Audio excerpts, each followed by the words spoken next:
Chapter 1065. There was a moment of deathly stillness. Even the workshop owner found it hard to believe. Perhaps they were shocked by his arrogance. Such shameless boasting. A mere third-level cultivator actually dared to stand shoulder to shoulder with the ruler. But for some reason, when Huaishur said those words, the workshop owner couldn't help but feel a chill run down his spine. It was as if that D*MNB*TCH was standing right in front of him. But it was different from that damned woman. She was always expressionless, even when she was killing and destroying. But Huaishur was different. Even when he was surrounded by enemies 10 times or 100 times their number, and countless deaths were happening right before his eyes, he still maintained that unsettling smile. His empty fingers clenched slightly. Without any warning, a slender sword appeared in his hand. Following his movements, resplendent light gathered, and the light of the virtuous sword shot out.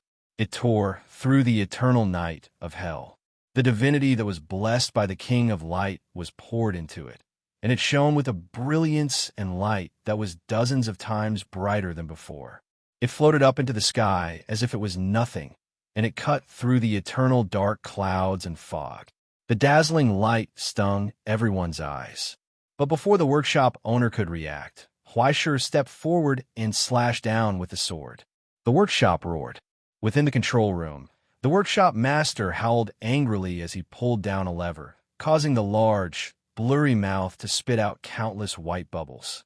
The viscous bubbles flew through the air like a rapidly growing fence, absorbing all of the origin substance, calamity chi, and even the infernal realm's precipitation, rapidly growing. But when that majestic light flashed past, not only the others, but even the workshop owner was stunned. It was like an illusion. There was no damage at all. Only the shrill sound of the wind seemed to come from afar, and the workshop owner's face instantly flushed red. That seemingly terrifying and majestic slash of light was nothing more than a facade. It was just for show. Sorry, I took the wrong one. Huaishur smiled apologetically, and the illusion of the virtuous sword in his right hand dissipated. Then, a sharp blade shot out from his left hand hidden at his waist. "It should be this," he said. "Resentment." The crow's cause disappeared in a flash. In the blink of an eye, the resentment had pierced through the bubble's defense against origin substance and energy, crossing the almost non-existent distance between them and burrowing into the massive face at the front of the fortress. The 49.9-meter-long Imperial God blade was blood red. Countless feather-like patterns appeared on the edge of the blade. Even the sound of metal scraping against metal sounded like the screeching of iron crows. Sweep. Under the support of mastery, symphony, it was as if even the humming of the sun ship under his feet was integrated into Huaishur's body, bursting forth with endless power along with him. High temperature and vibrations suddenly burst out from Huaishur's body, tearing apart the jacket and shirt on his upper body, revealing his steel-like arms. He gripped the blade tightly. A power that was comparable to this exaggerated level burst forth from his hands, pressing down the blade inch by inch. It tore through all obstacles like a hot knife through butter, leaving a new crack on the distorted face. Crisscrossing like a cross, the huge mouth that was originally biting down on the sunship was torn apart by this swift and fierce sweep. Immediately after, as Huaishur turned around, the blade spun around like a dance, contracting and expanding once again, chopping down on the workshop's mechanical arms that were clamping down on the sunship. As a result, the miserable screams didn't stop, bursting forth with a new climax. When the two giant arms were torn apart, the workshop's fortress found it difficult to clamp down on the sunship's movements. Under the terrifying power of full-power propulsion, even the steel was emitting a distorted wail. Break free from the cage. Just like that, in front of that furious and distorted face, the sunship rose into the air once again, riding on the ripples of the underworld river and speeding away. "Don't even think about it. Don't even think about it." The workshop owner roared. The fortress's massive body quickly turned around, and its thick arms stretched out, tightly grabbing onto the ship's tail. Countless ropes stretched out from the cracks in the arms, coiling around the ship as if they were alive and contracting. It didn't care about the cannon fire. The sun ship suddenly became sluggish, and its speed came to an abrupt stop once again. The dragon's bones trembled violently, and the distorted steel produced waves of resounding and sharp sounds. At this moment, he no longer cared about saving costs. Even though his heart felt like it was being stabbed by a knife, the workshop owner had already come to the realization that he had no choice but to bleed heavily. From the moment they set off until now, even in the process of waiting, this workshop was still operating continuously, constantly accumulating products. Plunder, production, dumping. This was something that was engraved into the instincts of every workshop owner. It was this endless thirst for benefits, as well as the huge profits brought about by monopolizing technology that made the workshop owners of hell the rulers. At the peak, with the first 19 rulers as the foundation, countless branch workshops were distributed in different depths. With supply chains and trade contracts between them as connections, they formed a huge production organization that covered the deep regions to the dark abyss regions. The more there were, the stronger the power they could display.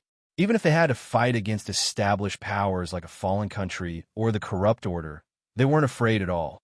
Regretfully, there was no possibility of harmonious coexistence between workshop owners.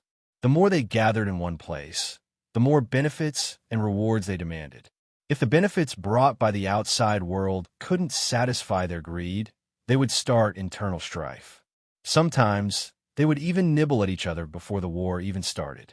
Therefore, most of the time, they were scattered in different places, constantly dumping products in different hells, plundering huge profits.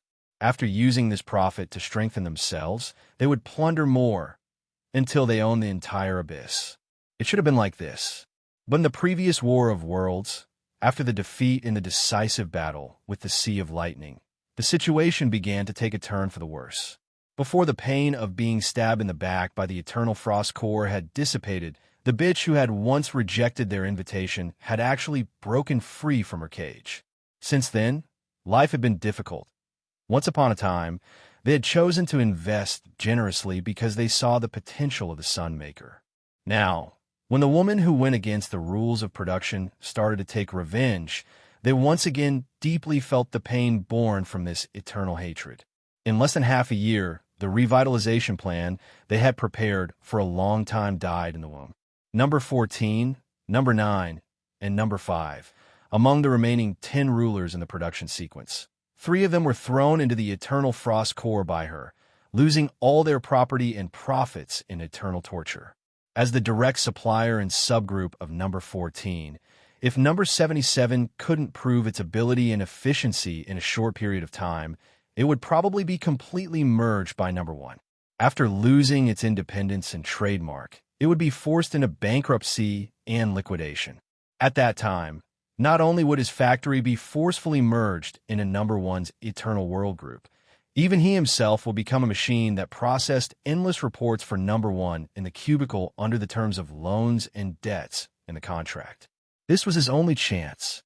The moment he pulled down the red joystick while enduring the pain in his heart, the huge face on the animated fortress suddenly widened its eyes. Hot steam spewed out from its mouth and nose, and countless bright red streamers sprinkled down from the top of the factory, along with loud and impassioned music. From this moment onwards, the Hell Shopping Festival began. Countless murmurs and high-pitched screeches echoed in the ears of every living creature, endlessly repeating the countless preferential policies. 1,000 off 1,000, 800 off 800, rare opportunity, can't be missed, trillions of subsidies, discount, disaster broadcast, buy 2 and get 1 free, interest-free silicone wife, limited reservation for out-of-print ruler statue, get a voucher now to participate in the 0 yuan rush sale, and so on. Countless strange voices rose and fell, stirring up every rational soul, bringing with them endless temptation. As the overwhelming advertisements spread out, the big mouth on the fortress once again opened to a terrifying extent. Countless packages of various sizes spewed out from the assembly line like a torrential rain. Clearance of the warehouse. Those cardboard boxes with strange legs and feet converged into a tide, falling from the sky and instantly covering the entire deck of Sun's ship. When the cardboard packages were opened, countless strange bubbles with a foul stench overflowed from them. Even though there were countless palpitating silhouettes that were constantly changing, the malice and malevolence within were hard to conceal. The instant they appeared, they began to rapidly corrode the deck of the ship, connecting with each other and forming a silhouette that was between reality and illusion, almost covering more than half of Sun's ship within. If what was promoted in countless flyers and advertisements was a luxurious dream that could only be bought by exhausting all assets and borrowing, then at this moment, what was produced by the workshop was an out-and-out nightmare. The eternal nightmares extracted from solidified souls one after another were finally processed and divided before being painted into a beautiful form, bewitching one unlucky soul after another until they also became a part of the product. There was no need for after-sale service, no need for a 3-pack certificate, and no need for any standard verification. The moment the customer purchased the product, they had already become a new product. This was the business rule of hell. Number 77, Nightmare Workshop. At this moment, the endless nightmares merged into one in the bubbles, forming a strange and huge monster that began to rapidly devour Sun's ship. Under the assimilation of the nightmare, the thick armor gradually became transparent and was pulled into the nightmare bit by bit. On the collapsed deck, Huaishur could almost imagine Raymond screaming miserably as if he had lost his parents. But at this moment, he no longer cared about dealing with the attack and erosion from the workshop owner, because an out-and-out threat was right in front of him, descending from the sky. When the glorious wings slowly retracted, the ruler slowly raised his sorrowful face and raised the spear, sword, and shield in his hand. He aimed at the prey in front of him. "Give up resistance, outsider," he announced solemnly. "Only then can you walk up the altar of my lord in the most complete state." Behind him, countless hunting angels turned into dark clouds and pounced down from the sky. They began to attack fiercely from the workshop owner's devouring. The torment knights, shrouded in gray fog, had turned into a torrent that swept toward the broken ship. In the sky, on the ground, in all directions, they were all enemies. There was no way for them to escape. In a short silence, Huaishur looked around and was full of curiosity. Seriously, can the situation be worse? As if hearing his expectations and calls, the generous hell satisfied all his wishes about disaster. In terms of making people despair, the abyss never made people despair. Above the shattered sky, there was suddenly a loud rumble. A galloping lightning suddenly appeared. Accompanied by the sea breeze and the stench of fresh blood, a 3-meter-tall giant appeared at the end of the deck. All the hunting angels and torment knights around him were incinerated into ashes by the electric light emanating from his body. It was Skull Hunter from the Sea of Thunder, a twin dwarf blessed by the 2 rulers of the growth moon and the dark tide. Holding a heavy battle axe in his hand, he raised his 2 completely different heads and looked around. Who is Huaishur? Although he asked this, his 2 pairs of eyes had already locked onto Huaishur's position and stared at his head, full of hunger and desire. "Yes, that's right, it's me." In the final silence before the arrival of the great battle, Huaishur raised his hand and asked curiously, "Let me ask, do you have the habit of first come, first served? For example," he glanced at the ruler in front of him and the twin dwarves behind him and suggested, "Line up." In that instant, the Dominator's mask of compassion and the twin dwarves' faces both revealed the same sinister smile. The answer was no. Chapter 1066. In that instant, thunder rumbled and the heavens shook. The entire upper deck of the Sun ship was suddenly covered by a storm. Dark purple lightning and strange, sinister holy light burst forth at the same time. There was no such thing as righteousness in the pugilistic world, and no one had the courtesy to line up one by one. To deal with a righteous sect, everyone decisively chose to work together, taking advantage of his weakness to take his life. Even if they were surrounded and determined to win, they didn't show the slightest bit of carelessness. However, The expected clumsiness and wretched dodging did not appear. On the contrary, in that instant, regardless of whether it was the ruler or the skull hunter, they all had a strange illusion. It was as if they were the ones being besieged. The instant they came into contact, they were shocked by the storm-like counterattack, retreating several dozen meters at the same time, returning to their original positions. They widened their eyes in shock. What's wrong? Huaishir still stood in his original position, as if nothing had happened, full of doubt. Didn't you say you were going to attack together? He paused for a moment, and then asked mockingly, could it be that you are tired from the journey and are not acclimatized?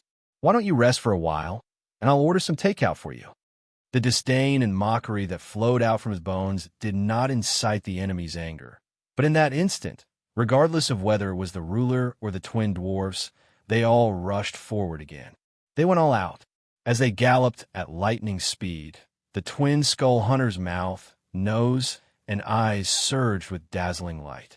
The blazing red battle axe in his hand quickly swelled, melting molten iron, and like a sword being unsheathed, eternal lightning shot out from the depths of the sea of lightning.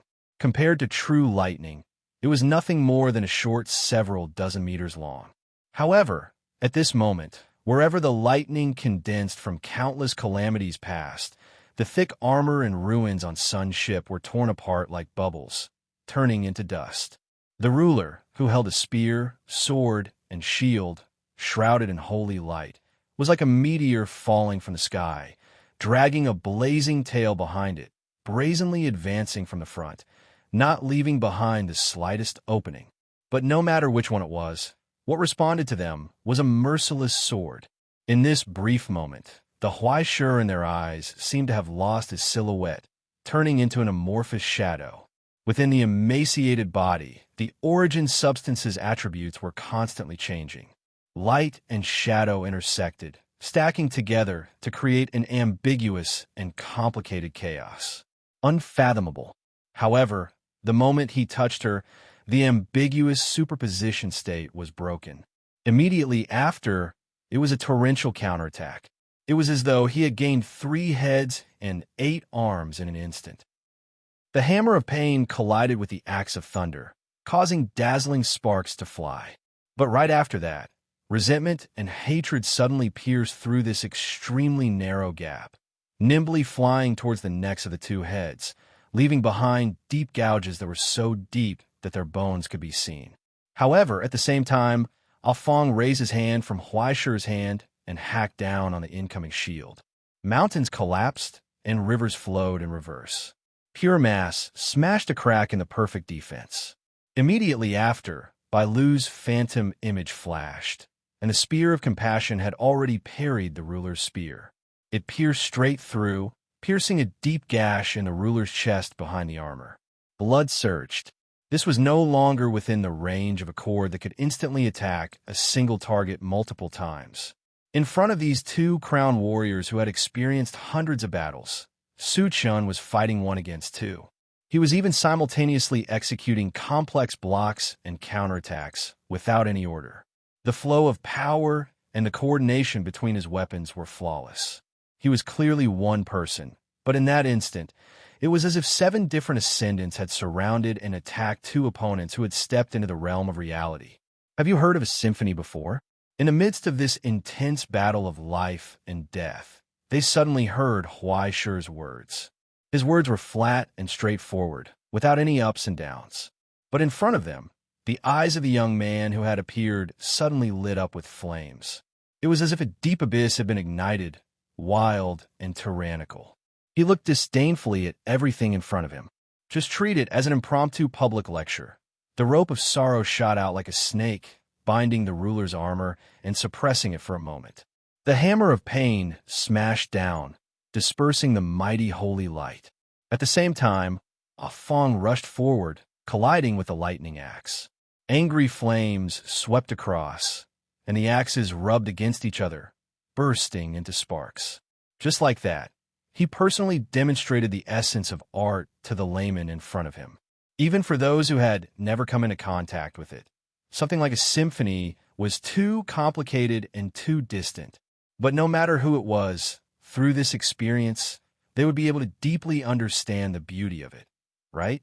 Closing one's eyes, it was as if one could feel the vast symphony sweeping in from all directions. String section, woodwind section, brass section, percussion section, and color instrument section. Countless subtle changes were hidden within close proximity, constantly changing. The so-called symphony was built on this foundation, a behemoth composed of countless single tunes.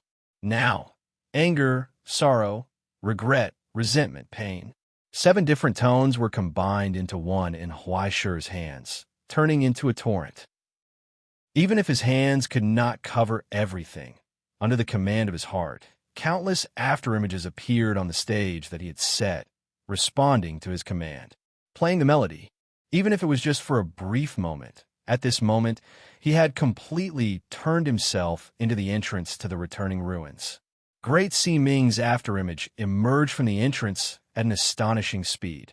After being equipped with origin substance equipment, he brazenly launched an attack on the enemy. Even if they only had the strength for a single attack, when the afterimages dissipated, new afterimages would appear from the ultimate, as if it would never stop. This was a brand new application that Huaishi had developed from his own Supreme, a brand new domain that transcended the boundaries of drummers and Emperor Yu steps. Get ready, both of you. In the brief interval, Huaishi wiped away the viscous blood that was seeping out of his nostrils, ignoring the side effects without a care in the world. But now, I'm an orchestra all by myself. In that instant, the light of burning origin equipment burst out from his eyes. Under the protection of countless afterimages, the symphony reached its climax. However, what the ruler and Skull Hunter could not accept was not this skill that was beyond common sense, but Huaishi's upper limit. With such an unimaginable consumption rate, even if he had 10 times more origin equipment, it should have been depleted long ago. How could there be so much energy to support Huaishi's extravagance? Until one of the twin dwarves glanced outside the sun's ship. Only then did they see the shockingly huge shadow. On the battlefield, under the cover of the flock of crows, the gravitational force of ruins quickly spread, pulling all the shattered souls and scattered origin substances into the eternal darkness, and once again refining them into pure shadow crystals in the furnace fire. At this moment, all the opponents blocking in front of Huaishi were using their own lives to provide the best conditions for him. War was not his enemy, but his companion. Death would not take away anything from him, but would instead provide him with an endless supply of power. Now, when the drum beats of the hammer of agony dissipated in the air, a terrifying melody was born from Huaishi's free and unrestrained play. It was an ancient and classic narrative song, an endless poem that described death and parting. Its name was Demon King. At this moment, on the bridge of the sun's ship, Raymond's ear-piercing cries were still spreading. F*CK, F*CK, F*CK. Help, they're coming in, they're coming in. The tool man, who was wrapped in layers of cables, shouted in horror, Huaishi, save me. The sound of armor cracking rose and fell. In front, there was the devouring and infiltration of the Hell Workshop Master. Behind, there was the forceful attack of the Hunting Angels and the Torment Knights. And there was also a group of endless rat men harassing them. No matter how fierce the warship was, it could not withstand such attacks. After the topmost deck was broken, several cracks that led directly to the interior had already appeared. Now, even if the defensive gate was put down and they were isolated in the middle layer, they would not be able to hold on for long. They would either be completely dissolved by the nightmare of the Workshop Master, or be completely annihilated by the Hell Army that attacked from both sides. There was no good outcome left or right. Ming Ming was already prepared to face death, but when death was at hand, Raymond began to panic, especially now that he was still bound to the chair by his own sacred mark and could not move. At least let people move and resist. You can shut the F*CK up. The red dragon angrily stuffed a source substance pipe into his throat. Eat all of it. Not a single drop is left. Now, Almost all of the source substance reserves had been poured into Raymond's stomach. Under the support of the supreme tier of the source blood's qualitative change, the skyrocketing blue bar was rapidly transforming into a health bar to repair the gap on the ship. Unfortunately, even if it was a temporary emergency repair, it would not last long. If this continued, it was only a matter of time before it was broken. Even so, they still had to fight for time. From the hands of the enemy, at this moment, the internal structure of the sun ship was constantly changing and reorganizing. Everything that was not important was destroyed in the rough dismantling by their own people. The huge and complicated secret instrument, as Gregory hurriedly arranged it, slowly revealed its own outline, slowly reading its own progress. Loud cracking sounds burst out one after another. In the narrow corridor, the hunting angels had already swarmed in, violently destroying everything in sight. Finally, their line of sight fell on the last barrier in front of them. At that moment, the defensive gate that was dozens of meters thick actually slowly rose up. It opened a path to the core for the outsiders. But when the hungry invaders rushed into the shockingly wide space, what they saw was a towering iron wall. The suffocating array was waiting in front of them. On the pitch-black helmet, there were still traces of paint that had not dried on the emblem belonging to the celestial genealogy. The huge body of more than 2 meters was covered in thick armor. From head to toe, there was not a single gap exposed to the air. In their hands, the monster-level 30mm caliber machine guns that had just been distributed from the assembly line were still reflecting a blue light. And right in front of the strict array, there was a large, dirty doll standing. In the pitch-black mouth hole, accompanied by the scattering of green smoke, a hand holding a cigarette reached out and flicked the ash. He also greeted the visitors cordially. Surprise, another Fuker. Chapter 1067. When the burning cigarette was slightly raised between the two slender fingers, there were countless crisp sounds gathered together, turning into the thunder before the storm. The thunder resounded, and countless blazing flashes burst out from the darkness. The park guard stepped forward and pushed the iron wall forward. In their hands, the autocannon spun wildly, spitting out smoke, light, and even heavy steel. Without any processing or modification, the bullets that had just been loaded into the cartridge box from the assembly line were just the most common cursed iron. However, when the metal explosives inside were ignited by the runes in the gun's chamber, countless coarse iron pieces swirled along the rifling and rubbed until they turned red. Now, the red rainstorm was pouring down. It whipped the air, the ceiling, the deck, and even everything in front. The fog of the burning metal explosives rose up, and the high-temperature mercury vapor drifted in the enclosed space, shining like a light mist. It fell on the dirty ragdoll clothes, and after burning away the old dirt, it seemed that even the ragdoll clothes covered in patches became bright and beautiful. What's that saying again?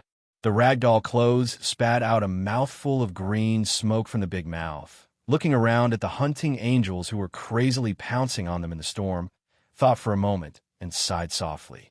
Holy, boom! The iron wall guards stepped forward again, and after throwing away the overheated autocannons, they pulled out their axes and halberds from behind and shouted fanatically along with Kitten's words. Stepping on the sticky blood under their feet, they moved forward, and the killing began again.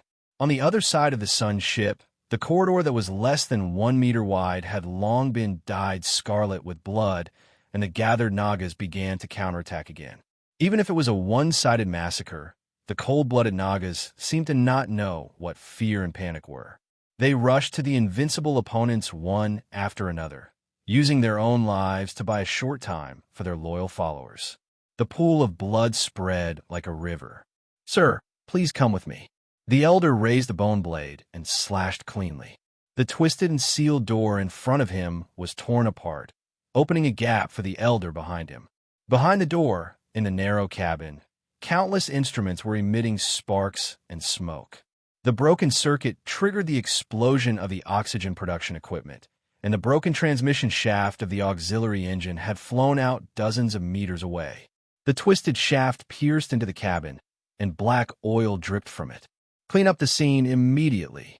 Anton in the protective suit turned around, and the cyborgs with oxygen masks rushed in one by one, violently overturning the irrelevant things and pushing them aside, revealing the huge engine that was still running crazily in the center. The terrifying heat spread like a furnace. The temperature inside the cylinder is out of control, and it is about to explode. Anton roared, "Red Dragon, turn off the power. The temperature control module and subcontrol mainframe have been damaged, Professor," the Red Dragon reported. "Please retreat immediately, Professor. I will start the ejection program later." Ejection? Why? Isn't it? If the temperature control module can be fixed, then do it manually. Anton stepped forward as if he didn't hear anything. He pulled out the axe outside the toolbox, and the kinetic skeleton was operating at full power. He slashed with all his strength, tearing the wall apart and violently cutting off the pipes buried inside. Suddenly, turbulent water gushed out, violently pouring on the surface of the cylinder that was about to melt, turning into thick steam, cooling down the large engine in such a reckless way that the high temperature had gone out of control, left the possibility of an explosion behind. There's still time, just a little more time. The elder ran away from the axe in his hand and staggered forward in the thick steam. He pressed his hands on the red-hot engine, and an ear-piercing sound kept bursting out. Countless machines seemed to be endowed with life, breaking through the ceiling, falling down, and once again connecting to the wheel cabin. Like an electric pacemaker attached to the heart, it once again injected new vitality into the unit that was on the verge of collapse. "Connect the new transmission shaft to me, quickly." He raised his head and shouted. "There's no time, Professor," the Red Dragon reported. "Area B2 is about to fall. In order to protect the inner unit, we have to seal off the entire area. Please retreat immediately." "Then seal off? Don't worry about me," Anton roared.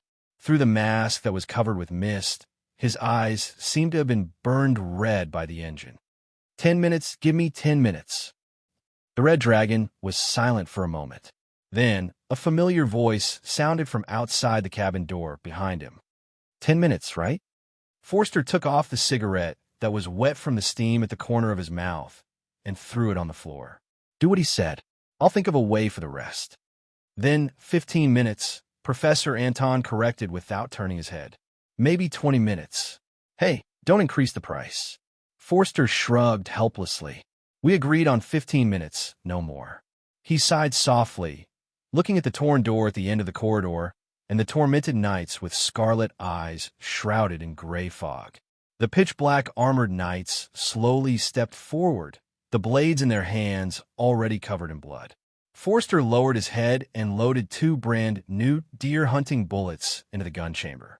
Finally, he measured the distance between them, put the shotgun on his shoulder, pulled out the curved hunting knife from his waist, and held it upside down. In the silence, there was only the sound of a large amount of water gushing out of the pipe, like the echoing sound of the tide. Suddenly, it was as if they had returned to the blue sea and blue sky. A moist breeze mixed with the smell of blood blue from afar. "I really want to go surfing," Forster murmured softly and narrowed his eyes. In front of him, the gray fog was like a wave, vast and mighty. On the deck, in the midst of the chaotic struggle, the performance of the movement suddenly paused for a moment, and Huaisher finally staggered back a step. Sticky blood flowed down from his nose and fell on the cracked deck, spreading endless curses, dyeing the entire area into a pool of poison. But the poison that was enough to kill a large group of people in hell was just a small inconvenience to the enemy in front of him. In comparison, it was not even comparable to the deep cuts and wounds on their bodies, arms, chest, neck, and even one eye. The twin dwarves held the axe of thunder, moving around like lightning as if they did not know fatigue and pain. The ruler had already run away, the cumbersome and broken shield in his hand, and his 4 arms were holding a spear, a long sword, and 2 short knives pulled out from his back. Surrounded by layers of afterimages, Huaisher raised his hand and wiped away the blood from the corner of his eyes, mouth, and nose. He did not care, even if Great Sea Ming's stigmata was reaching its limit.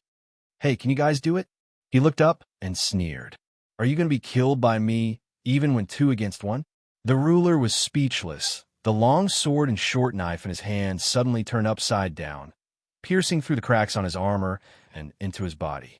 The metal dissolved and surged as if it was alive. Like a great tonic, it was chewed and swallowed by the body, and a dazzling light shot out from his mouth and nose. Then, the Archangel's 4 arms held the dazzling spear, and like a comet, his body was covered in blazing flames as he pushed forward. The freezing wind from the sea of lightning spread out. The Gemini gnomes raised their battle axes high and roared loudly. Their 2 mouths chanted the praises of the growing moon and the dark tide. The Gemini gnomes bathed in lightning, and their bodies expanded once again. In their hands, the branch of thunder was also rapidly growing, splitting, and in the end, it was as if a tree of thunder was held in their hands, violently slashing. An unprecedentedly huge pressure came.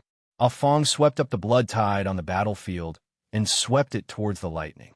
The surging liquid was filled with the weight of the stone marrow hall, and it crashed down from hundreds of meters away. On the sword of virtue, flames rose again. In the short gap created by the blade of the axe and the spear, a dazzling stream of light flew out, colliding with the calamitous star that the ruler had turned into. Huaishir raised his hand and guided the afterimage to play a brand new climax.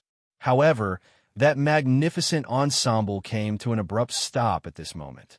An ordinary bone blade protruded from Huaishir's chest. In the shadows, the Knight of Torment, whose body was wrapped in gray fog, slowly appeared. However, unlike the other knights, he did not wear a ferocious helmet. His messy long hair draped over his face, and his beard was unshaven. He looked very dispirited. That withered face seemed to be filled with eternal sorrow and tiredness. He hated everything in the world, and he hated himself. The champion of sorrow. After hiding for a long time, the crown wearer seized the only opening and stabbed with his sword. Even the premonition of death could not detect the spying and attack from the shadows. In an instant, the sword pierced through the heart. Lightning slashed down, and a comet crashed down. Waves of air swept out. But soon, the 2 figures were sent flying. The afterimage did not stop at all, and his counterattack was not shaken by this sudden stab. And Huaishir's palm was already tightly holding the blade that pierced through his chest. "Hello, nice to meet you." Huaishir slowly turned his head and asked the visitor behind him in confusion, "Why don't you introduce yourself first?" After hitting the target, the champion of sorrow did not hesitate to let go and retreated. But the chains that extended from Huaishir's shadow wrapped around his legs and slowed him down for a moment. Then Huaishir's left hand clenched, and the blade of the spear of compassion appeared and pierced through his own body in reverse. The bone blade and the spreading curse were instantly torn apart, and it followed the face of the champion of sorrow. On that eternally sorrowful face, a curved scar was left. It was like a smile. You should smile more. Like me, people who like to smile have good luck. Huaishir reached out and pulled out the broken bone blade from the hole in his chest. He looked up and let out a long breath. "Look, I was a little out of breath, but I didn't expect someone to open a hole for me. It's really refreshing." The champion of sorrow did not smile. Under the armor, all over his body, there was a murky sound. The scar on his face quickly shrank, and sharp bone spikes grew out from the cracks of the armor. Finally, a ferocious halberd appeared in his hand, and he pointed it at Huaishir's face, together with the other enemies. Now, with 3 times the number of enemies, 3 times the surprise. In the short silence, Huaishir's vision turned dark. When he heard the roars and the sounds of fighting under his feet and behind him, he could not help but be absent-minded for a moment. It was as if the remnant of the past here had appeared in front of his eyes again. Were their roars now the same as the cries for the future in the past? Fighting, and blood. After 70 years, Huaishir was standing on the land where the ancestors fought. The scars they left behind were here, the same as his own scars. Because of this, he felt indescribable joy and satisfaction. It was as if he was fighting side by side with the deceased. His own war had just begun.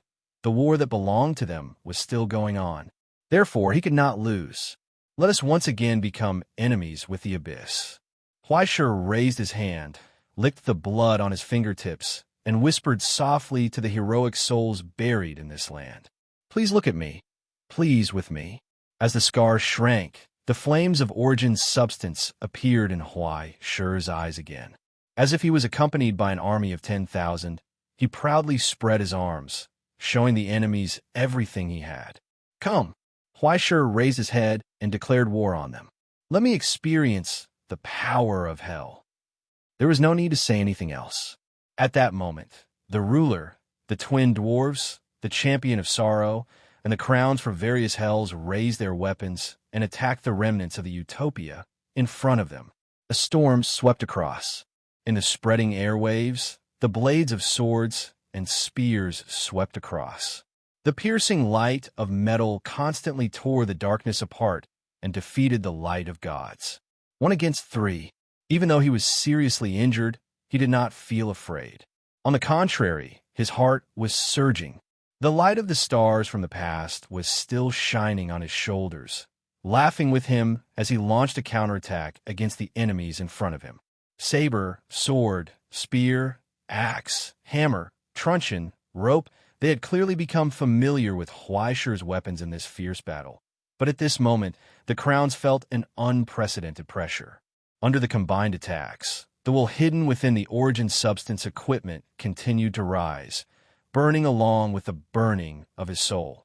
It became more and more violent, more and more strange, and more difficult to predict, but weapons were still weapons in the end. The champion of sorrow, who had experienced tens of thousands of battles, did not waver. The halberd in his hand swept across, as if he was exchanging injuries for injuries. He actually forcefully locked the changes in Huaishir's moves, creating a gap for the others to attack. After an intense battle, they had already seen the gap between the weapons and found a way to deal with it. The truncheon's whip was thunderous and could not be blocked head-on, but it could still be dodged calmly. The bloodthirsty blade of hatred had to be deflected and blocked to guard against the change in the blade's length. The spear was light and agile, and the long-distance stabs were too swift. They needed to be prepared in advance. The virtuous sword's attacks were very troublesome. They needed to close the distance and suppress it. Now, after forcefully blocking Ah Feng's attack, the twin giants retreated a step. The lightning tree in their hands expanded once again as they smashed down. The sorrowful face and the ruler seemed to have a tacit understanding. They attacked from both sides, sealing off the gaps in Huaishir's dodging, not hesitating to be heavily injured by the pain and resentment. But in the instant that Huaishir waved his hand, they saw a black shadow fly out from his hand. It instantly expanded, nimbly circling around their blockade like a snake, instantly destroying the lightning that had just lit up. Tragic roars sounded out. The twin dwarves staggered backwards. One of their heads had already been smashed to pieces by this unexpected attack. Having lost the support of the lightning tree, the ruler and the sorrowful face's attacks were a step too slow. At this moment, under the counterattack of the shadow, deep cracks appeared on their chests and right hands, revealing bone. They instantly retreated a step. It was only now that they could clearly see the thing in Huaishir's hand. It seemed to contain endless sorrow and pain. The wolf-head hammer dragged along snake-like chains, surpassing the speed of sound. It moved horizontally in the air, letting out a series of loud, rumbling sounds. That was a flail. This happened too suddenly. I'm really sorry. In front of them, Huaishir lowered his head and glanced at the flail in his hand. He helplessly shrugged. Look at you guys. You scare me to the point of leveling up. Chapter 1068. Joy had to be shared. Especially for newbies, when they drew a card that they didn't recognize, they would usually open the chat group, call the big shots, and ask if the card was useful. This was normal. When one person's joy was shared, it would become the joy of two people. Only by sharing generously could a better world be created. There was nothing more precious than this in the world, and it was even more so for Great Sea Ming. But it wasn't just that. He would share more. Pain, resentment, regret, anger, sadness, and even death. At this moment, under the entanglement of the giant snake and the wolf head, the young man with the flail smiled as usual, and he didn't even wipe the blood off his face. Under the shadow of the strange wind, all the enemies felt a chill from the bottom of their hearts. You're not coming? Huaisher stepped forward and stepped on the cracked floor. Then I'll go over. In an instant, the darkness of death rushed toward them. In the endless flickering shadows, the Dominator, the Gemini twins, and even the sorrowful champion felt a chill in their faces. Which one was real? It was meaningless. Now, it was no longer a 3-on-1 battle. Instead, it was a 1-on-1 battle, and even a 1-on-3 battle. In the blink of an eye, in the roar that broke the speed of sound, the flail with the wolf head and snake body had already wrapped around the thunder tree, restraining the violent power. When the flail rubbed against each other, dazzling sparks burst out, but the hammerhead smashed toward the back of the Dominator's head from an incredible angle. The sorrowful champion's expression was still haggard. Even though he was shocked, he still maintained his calm. The halberd in his hand suddenly pierced through the shadows in front of him, and he seized the critical moment to counterattack. However, after the afterimage dissipated, a ferocious halberd suddenly pierced towards him. The light of the blazing flames illuminated his numb face, causing his empty eyes to be filled with shock. Anger and compassion were combined here. The heavy axe extended from the tip of the spear and turned into a genuine super-long heavy weapon. It tore through the lightning and holy light and stirred up the universe. The instant the axe of anger and the spear of compassion merged, they formed a brand new appearance. Halberd, knock, knock, pull, enter. As Huaisher's wrists shook, it was as if two angry pythons were entangled together. The moment the halberd straightened, countless fine cracks appeared on the bone halberd in the hands of the sad man. In an instant, it broke through and pierced through his shoulder armor. The stench of blood gushed out and turned into countless mosquitoes and flies in the air. Then, they withered and dissipated in the thick fragrance of flowers on the halberd. Sorrowful countenance did not waver. He charged forward and forcefully squeezed into the inner area of the halberd. Then, he pulled out two more short sword from his newly grown bones. In front of his eyes, the halberd's silhouette quickly dissipated, replaced by a sweeping wave of resentment and virtue. Huaisher stepped forward. Their arms collided. Bones and sharp blades rubbed against each other. Sparks flew, illuminating each other's pitch-black eyes. One was numb and empty, while the other was burning like fire. After a short moment of restraint, Huaisher completely abandoned the remaining two people beside him. Ignoring them, he pulled a sorrowful face and launched a fierce attack. Accompanied by a short turn when he stepped and turned around, the sword and the bone blade rubbed against each other, producing two fine sparks. Then, after Huaisher's hands drew a subtle arc, the ends of the blades collided. The blades of virtue and hatred howled, and the crows were bathed in light. In an instant, the blades and swords combined into one, forming a long, strange weapon that looked like a paddle. It spun in Huaisher's hand, setting off a storm of blood and fierce light. Centrifugal force. In that instant, Huaisher seemed to have lost his own silhouette in front of his sorrowful eyes. What replaced it was a raging tornado that rapidly expanded. The storm of blades raged in all directions, and everything in its path was cut into pieces by the sharp blades. With just a flick of his finger, the bone blade, which was covered in cracks, was smashed into pieces. It tore his chest apart and pinned him to the ground. The ruler howled, not hesitating to forcefully endure the impact of the wolf's flail. He endured the dizziness caused by the turbulent origin substance and charged forward. This was not the so-called tacit understanding and restraint between teammates. Rather, it was a choice that made them feel cold without each other. If Huaisher killed Sorrowful Face here, then the two of them would undoubtedly be next. Sorrowful Face, who had been pierced by the virtue sword, opened his mouth. His eyes, ears, mouth, and nose began to glow with a deep purple light as he flew towards Huaishur. The dwarf skull hunter, who had awakened from the death of his kin, had bloodshot eyes. He hid the hymns of thunder and lightning in his lonely eyes as he offered up the last of his kin's soul and strength to the sea of eternal death. The lightning in his hands grew explosively as he swept it across. The outline of the hammer of pain appeared once again. Rage, reload! The blood-red hammer spat out a blazing tail of flames as it smashed towards the lightning axe. The instant they collided, the boundless rage contained within the hammer shot out along with the flames. Explosion. The lightning and fire collided, causing a powerful gust of wind and shockwaves to surge outwards. The lightning branch, which had grown in size, was actually destroyed in an instant. Amidst the rumbling of the explosion, the sound of waves could be heard once again. The light of the virtue sword was attached to it, and a majestic, giant sword appeared in Huaishur's hand. It was as if the 9 continents' iron had been used to forge this hatred. Countless enormous waves of the past appeared on the gloomy blade. In an instant, the stream of light that sorrowful face had spat out was swallowed up. Immediately afterwards, the weight of the 7 seas, as if it could strike down the entire world, descended upon the ruler. The ruler, who had been charging over like a meteor, slammed into the iron wall.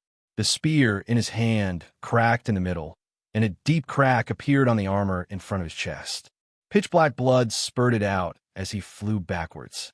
But before he could fly into the air, a hand roughly grabbed his ankle and pulled him back. He flew through the air in an arc before smashing into the ground. He raised his foot and stomped down. Boom! The silhouette of the 7 seas sword disappeared without a trace. Resentment was reborn, and the rope of sorrowful face was swung out of Huaishur's hand amidst the blood-red light. It pierced through the dwarf's body and came out his back. The chain blade swept out and instantly shackled the heavily injured dwarf. Come here, Huaishur roared. Ignoring the lightning that enveloped him, he pulled with all his might. The axe of wrath appeared in his hand. He raised it and chopped down at Skull Hunter's neck. The lightning that filled the sky dissipated in this chop. Only blood flew into the air. Skull Hunter offered up his head. The first one, Huaishur turned around and swept out with the spear of compassion. It destroyed the sharp bone blade and pierced towards sorrowful face like a hot knife through butter. But in that instant, everything came to a standstill. In front of the spear, sorrowful face opened his mouth and let out a resounding, ear-piercing cry. It was as if the grief that had accumulated for tens of thousands of years spread out along with the roar. Everywhere it passed, everything was enveloped in a gloomy light and frozen. It was as if an insect was sealed in amber. And in the frozen time, only sorrowful face slowly crawled up and moved forward. He did not care about the shattered armor on his body and pulled out a sharp blade. Inch by inch, he stabbed towards Huaishur's face. Everything should have come to a standstill, but he strangely saw Huaishur's pupils move slightly and look at him. Huaishur's burning eyes were filled with mockery. It was as if he was looking at an idiot who had spun a cocoon and killed himself. It made sorrowful face's hair stand on end. But until the bone blade pierced through Huaishur's forehead, he did not resist at all. Even if his soul, which had undergone a qualitative change in divinity, could sense all of this, he could not resist at all. But it was also at that moment that a clear sound rang out from below the deck. Separated by the thick keel of the ship and the 6 layers of space, in the darkness, in the surging tide of blood, the hunter silently raised his eyes and looked at his prey, who was completely unaware. He beamed with joy. This time, I could see it clearly. In Forster's hand, the hunting rifle covered with scratches raised and casually aimed it somewhere in the darkness. He pulled the trigger. Click! There was a soft sound. It was the sound of the hammer of judgment falling. The ancestors gave him eyes, history gave him memories, and glory gave him a revelation. From that short moment, a miracle of fate finished brewing in the barrel of the gun. The primer was ignited, and the cursed bullet flew out. The fine light flashed in the barrel for a moment. Strangely, it disappeared into the air. Then it appeared again, crossing the long distance and the blockade of time, and came in front of sorrowful face. The burning red bullet spun in the frozen time and rushed forward at an incredible speed, illuminating the pair of empty eyes. The eternal numbness seemed to be dispelled and replaced by incomprehensible confusion and surprise. But when he dodged the bullet's trajectory at all costs, he looked up again and found that another bullet had strangely appeared in front of his eyes. It was even closer than before. His third futile struggle was met with despair. A cold realization finally appeared in his mind. It was death, an inescapable death. In the frozen time, no one could hear whether he roared, cursed, or begged for mercy. Everything ended in an instant. In the amber that he had created, the death magic bullet flew past, easily opening his skull and evaporating the boiling darkness and eternal torment within, bringing an end to the sorrow and pain. In front of the bullet forged by fate, Sorrowful Face's body was torn apart like a thin sheet of paper. Along with his spirit soul, he was destroyed. The moment the whistling sound dissipated, everything returned to normal, as if nothing had happened. Sorrowful Face's body flew out in a bizarre manner, his head shattered. At the last moment, the thin lips on the shattered face finally opened, revealing broken teeth. It was as if he was smiling. This was the second one. Dead silence. In the sudden silence, Huaisher lowered her head and looked at the Dominator beneath her feet. The ruler was stunned. He suddenly realized that he seemed to be the last one. "Don't worry, I'll be gentle." Huaisher smiled, pulled out the hammer of pain, and pointed at its sorrowful face's face. "I'll definitely give you a quick death." Just like that, a huge shadow slowly rose and shrouded the sorrowful face. Behind Huaisher, eternal darkness surged and swallowed the last of the holy light. There was a soft slap. Then there was no then. "So, I'm one step slower here." Forster sighed softly. Just below the deck, in the narrow corridor, the blood tide and gray waves had subsided. Countless broken nights of torment fell on the floor and walls, filling every gap. In the middle of the corridor, the chief engineer, whose body was dyed red by his own blood, half knelt on the ground and stared at his results. He loosened his 5 fingers. The shotgun that had been tightly held in his left hand fell into a pool of blood. Then his arm, which was full of cracks and exposed as white bones, gently rested on the head in his arms. Under the restraint and suppression of his right elbow, the last night of torment was still struggling with difficulty. With all his strength, he kept stabbing the broken longsword into his abdomen. Blood gushed out like a fountain. Forster's face was expressionless. He exerted force with his left hand and suddenly twisted. Crack! After a soft sound, the struggling enemy in his arms no longer made a sound. In the dead silence, only the chief engineer's heavy breathing could be heard. He leaned against the wall and struggled to get up. He raised his head and drank most of the last potion. The rest was poured on the messy wounds on his abdomen. He tore off the remains of his shirt and barely wrapped the wounds. Then he lit the last blood-stained cigarette and took a deep breath. He exhaled a tired smoke. It was as if a hearty competition had come to an end at the seaside. He finally turned his head and looked at his opponents lying on the ground behind him. He whispered goodbye. "Next time, let's surf together." No one responded. Only the viscous blood flowed quietly, following the cracks on the floor and meandering downwards. In the end, it looked like a scarlet drizzle. It fell on Gregory's hair, and under his feet, the secret ritual that had already covered the entire bottom deck. Success. The shepherd's eyes were full of expectation.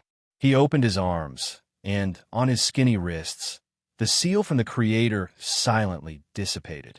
The primordial curse was activated here. The ancient seal passed down from the gods was activated again at this moment. In the old man's hoarse chanting, the prayers of countless believers in the past appeared in the air and gathered into a wave, casting their last prayers to the gods who had passed away. The sun ship that was riddled with holes suddenly shook, trembled, and spasmed. The core engine frantically operated, and flesh and blood appeared. The thick armor kept shaking, rubbing against each other. Sparks flew, and scaly marks emerged from the scratches. Then, the flames spread, and everything was bathed in the fire of God's miracle. In the flames, the phantom of a huge pair of wings slowly spread out, shrouding the battlefield as if covering the sky. In accordance with the will of the gods, a miracle was given to the behemoth in front of them. Activate. At this moment, under the suppression of the workshop master, the scale-covered sun ship slowly rose in the bubbles formed by countless nightmares. On both sides of the ship, the vertical pupils of a beast appeared in the huge searchlights, shooting out intense light. It illuminated the front of the fortress workshop, which was a distorted face. WDNMD, aren't you surprised? Aren't you surprised? A hoarse roar mixed with Raymond's and the Red Dragon's voices sounded from the broadcast. Accompanied by the loud sound of armor falling off at the bow of the ship, the cracked shell opened from the middle, split, and spread to both sides. Like a hungry mouth, it slowly opened, and a large amount of pitch-black oil leaked out from the gaps of its teeth. The mouth of the abyss appeared here. Let's be clear, it's not you eating me. It's me eating you. Amidst the maniacal laughter, the activated giant ship tore through the bubbles formed by countless nightmares, withstanding the bombardment of countless intense lights, and fiercely bit at the front of the fortress on the face. An earth-shattering sound spread. Sun ship and the fortress bit tightly together, rolling on the battlefield, raising a large amount of dust, causing countless cracks to appear on the ground. Ah! My profit, my annual sales, my inventory loss, ah! The bloated workshop master screamed miserably, as if he was grieving for his parents, tears rushing out. Let go! Let go! You bunch of poor bastards who don't even have any remaining value. Let go! A huge drill and chainsaw appeared on the fortress's arm, furiously smashing towards the prey that overestimated itself in front of it. Once, twice, thrice, the red-hot chainsaw tore through the outer armor, stabbing into the belly of Sun's ship, and countless broken pieces of machinery spurted out. However, the thirsty red dragon bit down on the prey in its mouth, not willing to let go, swallowing the workshop master's warehouse and origin substance reserves in large mouthfuls. At the very top of Sun's ship, on the messy deck, the silent main cannon suddenly emitted a sharp, grinding sound. Slowly, it turned its angle. It aimed at the terrified face on the fortress. The cracked deck completely split open, and a huge mechanical structure slowly rose up. Countless cables extended from the darkness, like snakes, once again connecting the damaged structure, continuously injecting new power into it. Brewing a new radiance in the shadows where the intense light couldn't illuminate, the tired old scholar tugged at the safety rope, preventing himself from being thrown out in the spinning world. Behind a mask, sweat stuck his white hair to his wrinkled cheeks, making him look so miserable. However, that pair of dark green eyes were still bright, just like the young man who had come to hell for his first internship. "Hello, bastard," Anton softly greeted, his hands connecting the last two broken cables. Sparks flew everywhere. It illuminated the smile at the corner of his mouth. Immediately after, the entire world suddenly darkened. Because accompanied by the loud roar of steel, a radiance comparable to the explosion of stars gushed out from the main cannon. Chapter 1069. When the final circuit was connected, the anger that had been brewing in the furnace during the long journey and the sorrow of returning to the battlefield after 70 years suddenly began to shine with a brilliant light as the origin substance continued to move. The main engine, the secondary engine, the third engine, all of the power of the ship was channeled into the massive cannon, causing the damaged main cannon to burn red. The sound of waves surging echoed in the narrow chamber. In the end, it turned into a roar that shook the heavens and the earth. The light of fury that had taken physical form pounced at the workshop master, breaking through the layers of shields and swallowing up the face. In the next instant, it burned, melted, and penetrated deep into the fortress. It was like a flood that had broken through a dam, rapidly spreading. The warehouse, the production line, the keel, the cabin, the narrow corridor, and even the luxurious hall and office. Everything was set ablaze by the light. In the end, it shot out from the wall behind the workshop like a hot knife through butter. It was like a piercing sword that was dyed red. It shot toward the sky. The narrow beam actually broke through 3 depths, forming a fleeting flash in the dark abyss. Immediately afterwards, there was the sound of something shattering that sounded like a scream. The face that had been torn apart opened its eyes wide and struggled with all its might. Dozens of arms and legs continuously stomped on the sun's ship. It seemed to be cursing something in the language of hell, but the voice was too muffled and trembling. No one could hear it clearly. No matter how the other party struggled or attacked, the red dragon bit down on the fortress in front of it, not letting go. It was like a dying mad dog. Its eyes were scarlet red. When the workshop owner shouted something in the distance behind him, he found that there was no response.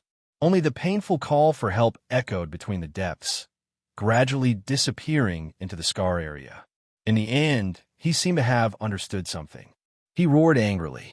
The massive fortress tore apart from a waist, abandoning its important components. The dilapidated fortress finally broke free from the sun's ship's gnawing. Countless nightmare bubbles appeared from the cracks and quickly covered his body, causing him to become half-transparent again and transform into origin substance. He fled for his life. His speed was so fast that he was like a ghost without mass. But even if he was a ghost without a physical body, there were shackles that he could not escape from. Why, sure. At that moment, Raymond roared. On the deck at the stern of the ship, Huaishur waved his hand and threw the ruler's body into the ultimate. Then, a shadow flashed and appeared behind Professor Anton. Stepping on the scorching body of the cannon, he raised his right hand and shrouded the workshop that was quickly disappearing into the distance. In the blink of an eye, the shadow of the serpent extended from the ground. In an instant, it crossed a distance of several kilometers and rose from the ground, wrapping around the nightmarish workshop out of thin air. Sorrow followed it like a shadow. Behind, onto the shattered deck, a huge winch rose up. After shaking off the giant anchor, it connected with the rope of sorrow. After a flash of welding light, countless sparks shot out from the flying winch. The workshop came to an abrupt stop. He staggered and took a step back under the shackles and pull of the sorrowful rope. It left a deep and despairing ravine on the ground. The workshop owner roared. The dilapidated fortress crawled on the ground, trying its best to grab something, but other than sand and bones, there was nothing. Just like that, under the drag of the sun's ship, it slid back another step. The sun's ship seemed to have really become the sun. In the cracks of the hull, countless blazing steam gushed out. When the huge engine nozzle slowly adjusted its angle and spat out blazing flames, a terrifying power burst out from the chain. The rock iron heart crazily devoured the remaining life around it and kept pulsing. Every time, it emitted a deafening thunder. Just like that, the huge fortress was pulled behind like a freight box, constantly rolling and bouncing. In the end, it suddenly braked and changed direction. Countless cracks appeared on the taut chain, and the nightmare workshop had already risen from the ground and flew into the sky. It drew a terrifying arc and destroyed the dark clouds. Under the drag of the chain, it smashed toward the ground. After plowing out a crack in the middle of a group of rat men that had not died yet, it once again smashed into the ground like a meteor. Countless steel parts flew out from the crack. It was mixed with the workshop owner's wails and screams. In the stinky foam all over the ground, the nightmare workshop tried to restart. The broken chain saw kept slashing at the tight, iron chains on its body. When a lone star streaked across the empty sky like a tear, the movement came to an abrupt stop. The huge and dilapidated workshop quickly faded, leaving only an outline that looked like it was drawn by ink. It lost its weight, color, and even thickness. In the end, it became as light as a piece of paper. As the thick cover closed, It appeared in Forster's hand. Record of events, less miserable. Now, there were no more enemies on the ground. However, on the bridge, Raymond did not even have time to catch his breath. He pushed the output gear to the limit, ignoring the wailing engine and the hull. In order to reduce the damage, he even abandoned a large amount of armor and damaged parts and sped through hell at speed that was close to self-destruction. Because in the sky, behind the shattered dark clouds, endless shadows were slowly emerging. Following the sound of the bugle horn, one after another, colossal creatures descended from the depths of the abyss. More hells, more enemies, and more monsters were pouncing on this battlefield. Under the cover of countless beautiful aurora-like neon lights, they were like bugs that had temporarily obtained a breather in a spider web, unable to escape the malice that seemed to have enveloped the entire abyss. 31, 32, 34. On the bridge, the snail brought despairing news. More than 40 legions are approaching us. Is there a difference between 23 and 40? They're all dead. Raymond rolled his eyes. Can't you say something useful? Okay. Odom followed the advice and suggested, turn left a little bit ahead. We're 10 minutes away. Also, someone's firing. What the hell? Raymond was stunned for a moment and only felt darkness in front of him. On top of the overheated main cannon, Huaisher looked up and saw the huge shadow riding on the dark clouds, as well as the island that chased after them like a fish in water. It was as if it was directly pulled out from the mountains by a giant and thrown into the sky, staying eternally in the sky. The terrifying scale that was almost like an asteroid hung high in the darkness. Countless palaces carved out of the rock walls shone with the light of miracles. It was just like the reappearance of Olympus in hell, a majestic mountain that was recreated by the solidified alchemists in hell. With such a solidified and ferocious appearance, it was not an exaggeration to call it the Palace of Hell. Now, it had completely fallen from imprint of miracles, Olympian foundation, to the crystallization of disaster, the place of the banquet of demons, Tartarus. Let's say hello to our old friends. In the darkest place at the top of the demon palace, Hades grinned.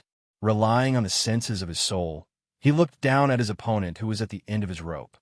This is where you will be buried. Suddenly, a low drum sound burst out from the demon palace.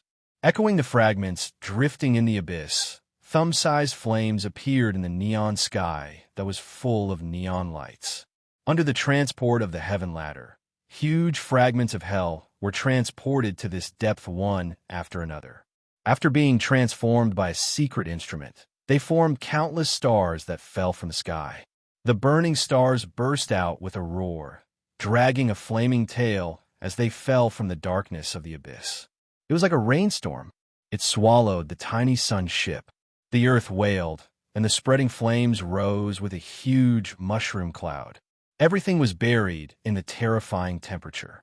In an instant, it flashed and dodged the first wave of bombardment.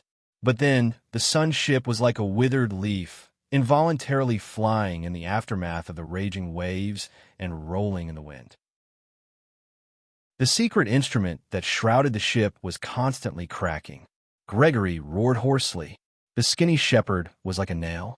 He stepped on the trembling secret instrument and forcibly propped up the shield with both hands. His skin quickly cracked. Before the viscous blood could flow out, it evaporated in the high temperature leaking from the engine. Now, he couldn't care less about whether it would affect the operation of the ship's technological equipment. Other than the engine and transmission system that were still running wildly, everything else had been shut down. He had to save every bit of energy to maintain the integrity of the ship. The gallop that accompanied destruction was still stubbornly continuing. Like a tired wild dog galloping on a road to death, it wouldn't turn back even if it died. Then, let's do it again. Hades spread out his 5 fingers and slightly rotated them. The flash of the secret instrument illuminated his malicious smile. Double, quadruple, and more. Suddenly, the scattered meteorites in the sky suddenly stagnated, and the falling direction began to deviate towards the sun ship. It locked onto the strugglers on the ground. It leaped from the night sky and descended from the sky with destruction. Accelerate, accelerate. Huaisher roared and pressed his palm on the heart of rock iron. He did not hesitate to toss the sorrowful visage, dominator, and even the gnomish skull hunter that he had stored in the ultimate towards the beating heart. The heart greedily swallowed every drop of blood. Behind the thin layer of stone, the electric light in the heart chamber surged and thunder rumbled again. At the tail of Sun's ship, dozens of nozzles trembled violently and actually split into twice the number. Flames spurted out and pushed the huge ship to accelerate once more. Around the ship, the remaining fine ripples of the Nether River had turned into monstrous waves. They were running wildly. Every second counted, but the god of death was still close at hand.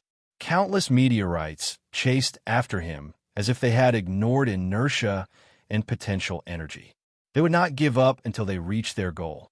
"I've been locked on."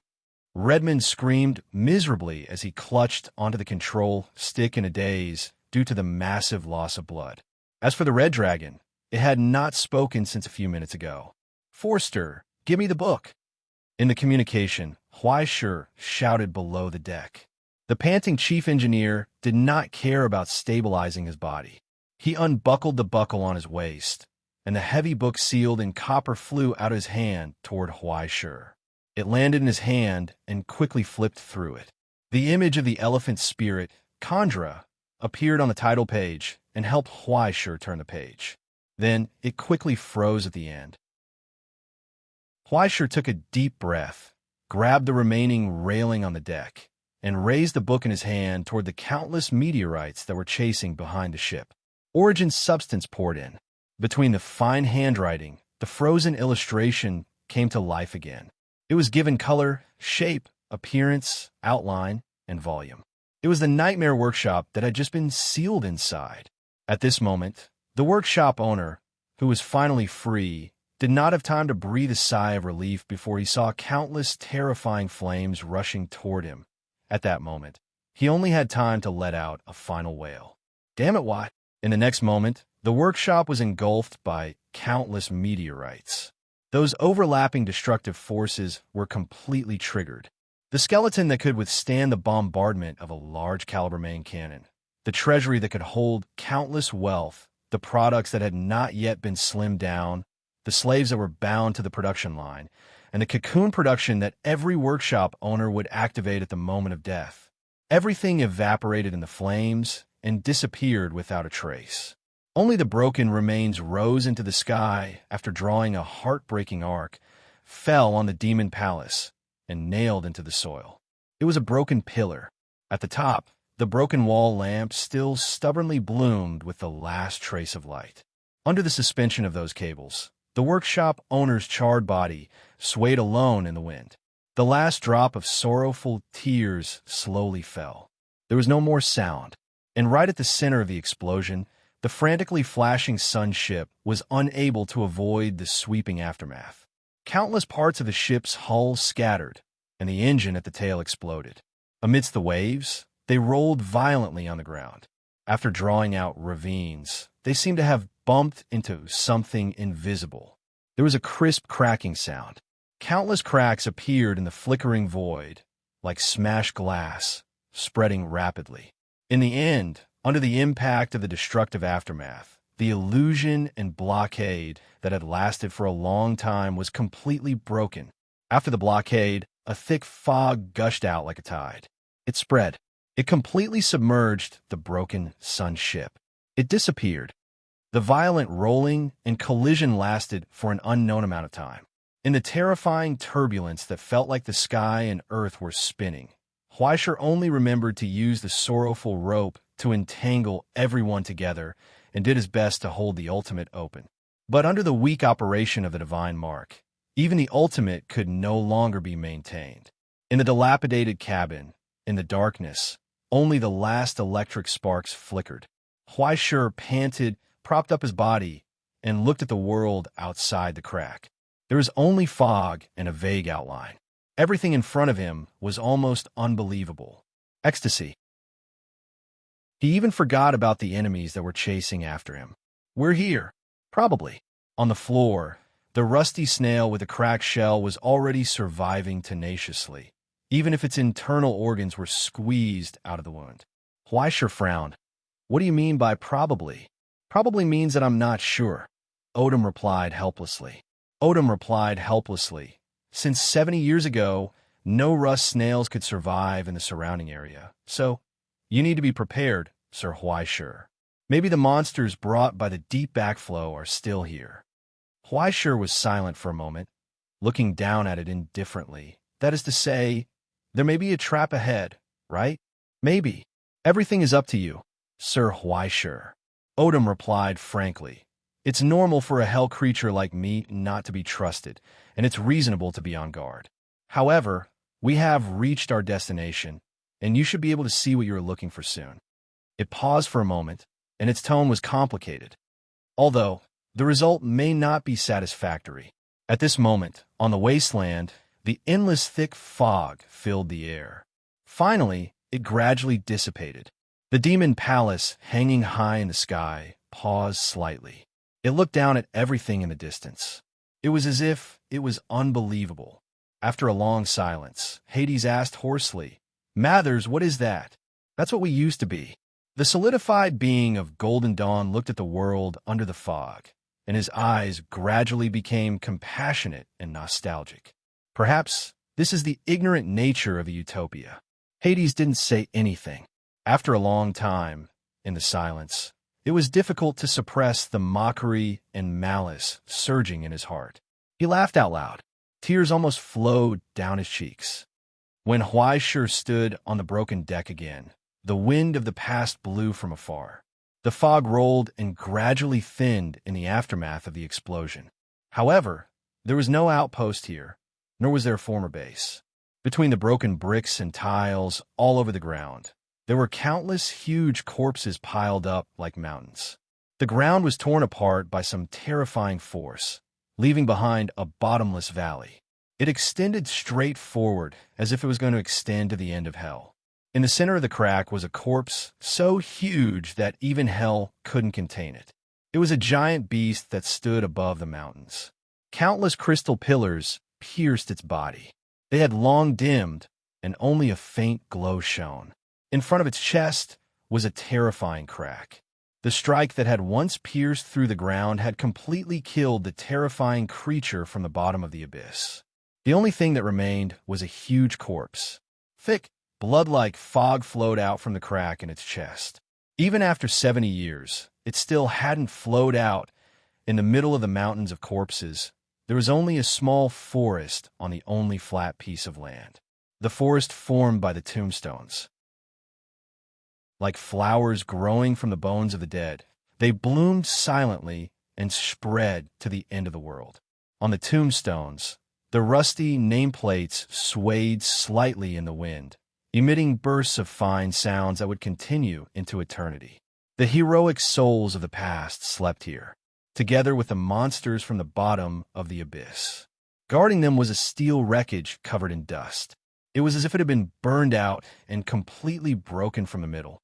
The majestic and cold appearance of the past had become so decadent, covered with traces of rust. It had long since died with its enemies. It fell silently in the abyss. 70 years, this was their destination. In this eternal silence, everyone looked up at the world in front of them, silently offering their condolences to everything that had passed away. After a long time, Huaisher lowered his head tiredly and couldn't help but want to laugh. Laugh at himself. Look, Huaisher, this is the end of the journey. You think you're extraordinary, and you claim to be the successor. You so proudly embarked on this expedition, and you didn't hesitate to go through untold hardships to come here. You want to rebuild the great cause of the past, and you want to receive the legacy of the heroes. But the heroes will not leave behind any legacy. When the stars were completely burned out, all that was left behind was ashes. You should have understood. In the face of disaster, how can the heroes leave? As early as 70 years ago, they never thought of turning back. No matter how strict the orders were, no matter how desperate the predicament was, they would not stop. They did not expect the arrival of the so-called savior, nor did they leave the mission to their successors. When the torrent of disaster poured back, they chose to be the enemy of the abyss. From the beginning to the end, they never took a step back. They fought alone with everything, even if they had to sacrifice everything. Now, other than the ashes that they were so proud of, what other treasures could they give to the people who would come after them? There was nothing more. But even though there was nothing, Huaisher was not disappointed. Even if there was only dust here, he couldn't feel any anger. He felt that perhaps he had already gone crazy, just like his predecessors. The shadow of death was following closely behind, but when he saw everything in front of him, he couldn't help but want to cheer for the dead. How fortunate to meet you today. After 70 years, the late successor reached out, stroked the wreckage in front of him, and greeted, "Hello, Nautilus." Chapter 1070. In 70 years of silence, there was no sound. The souls that had passed away in the past could no longer respond to the greetings from the present. Only the nameplates on the countless tombstones still sang quietly in the wind. In the silence, Huaisher raised his head and looked up at the gradually darkening sky. From the realm of reality to hell, in just half a month, they gradually went deeper into the abyss until they arrived here. The hardships and hardships that they had gone through were nothing compared to the ones that had been buried here. Now, their journey was finally over. Unfortunately, it was still too late. "Can you still move?" Huaisher took a deep breath, turned around, and looked behind him. "Everyone, we may have to walk a little longer. We're almost out of gas."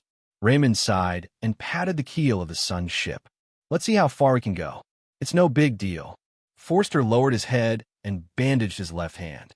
He calmly replied, "I'm a senior member of the Extreme Sports Club.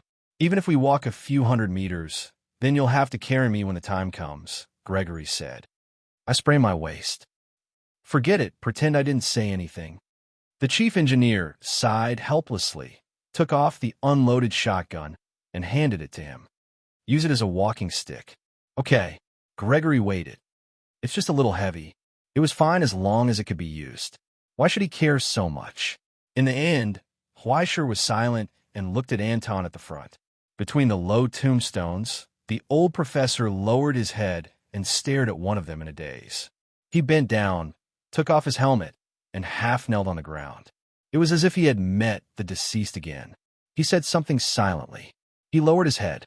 Soon, he turned around and returned. Only 2 nameplates were left, wrapped around the tombstone, as if he had returned to his hometown. "Do you want to rest for a while more?" Huaisher asked. "We still have some time." "No need." The old man shook his head. "Like you said, meeting and parting are always hurried, aren't they? I'm already satisfied to be able to see her again." Just like that, Anton turned back and took one last look. "Goodbye, everyone." He whispered goodbye. Just like that, they turned around and once again stepped onto the gangway of Sun's ship. Soon, the broken warship started its engine again, turned around, and walked out of the gradually thinning fog, returning to the desolate hell. He returned to the battlefield that belonged to him. When the lava in the sky ran out, the ground was covered with cracks and ravines. This world was dyed red with blood, shrouded in the bright neon light of the stairway to heaven. The demon palace hung high, coldly looking down at the group of enemies who had nowhere to run. Hell was deathly silent. Only countless streams of light continued to descend from various depths. Huge legions from the fallen countries appeared one after another on the ground of hell. They had already spread out in formation and turned into a boundless black sea. All exits were completely sealed off. There was no way to escape. In the gloomy sky, there were countless huge monsters rapidly approaching, tracing the aura of celestial genealogy and descending on this battlefield. However, amidst the gradually surging darkness, 2 peculiar lights descended from the sky. They were very fast. They passed through the formations and monsters from various hells without any obstructions and descended in front of Sun's ship. One was tall and one was short, one was fat and one was thin. They wore white and black ceremonial robes and raised their certificates in their hands.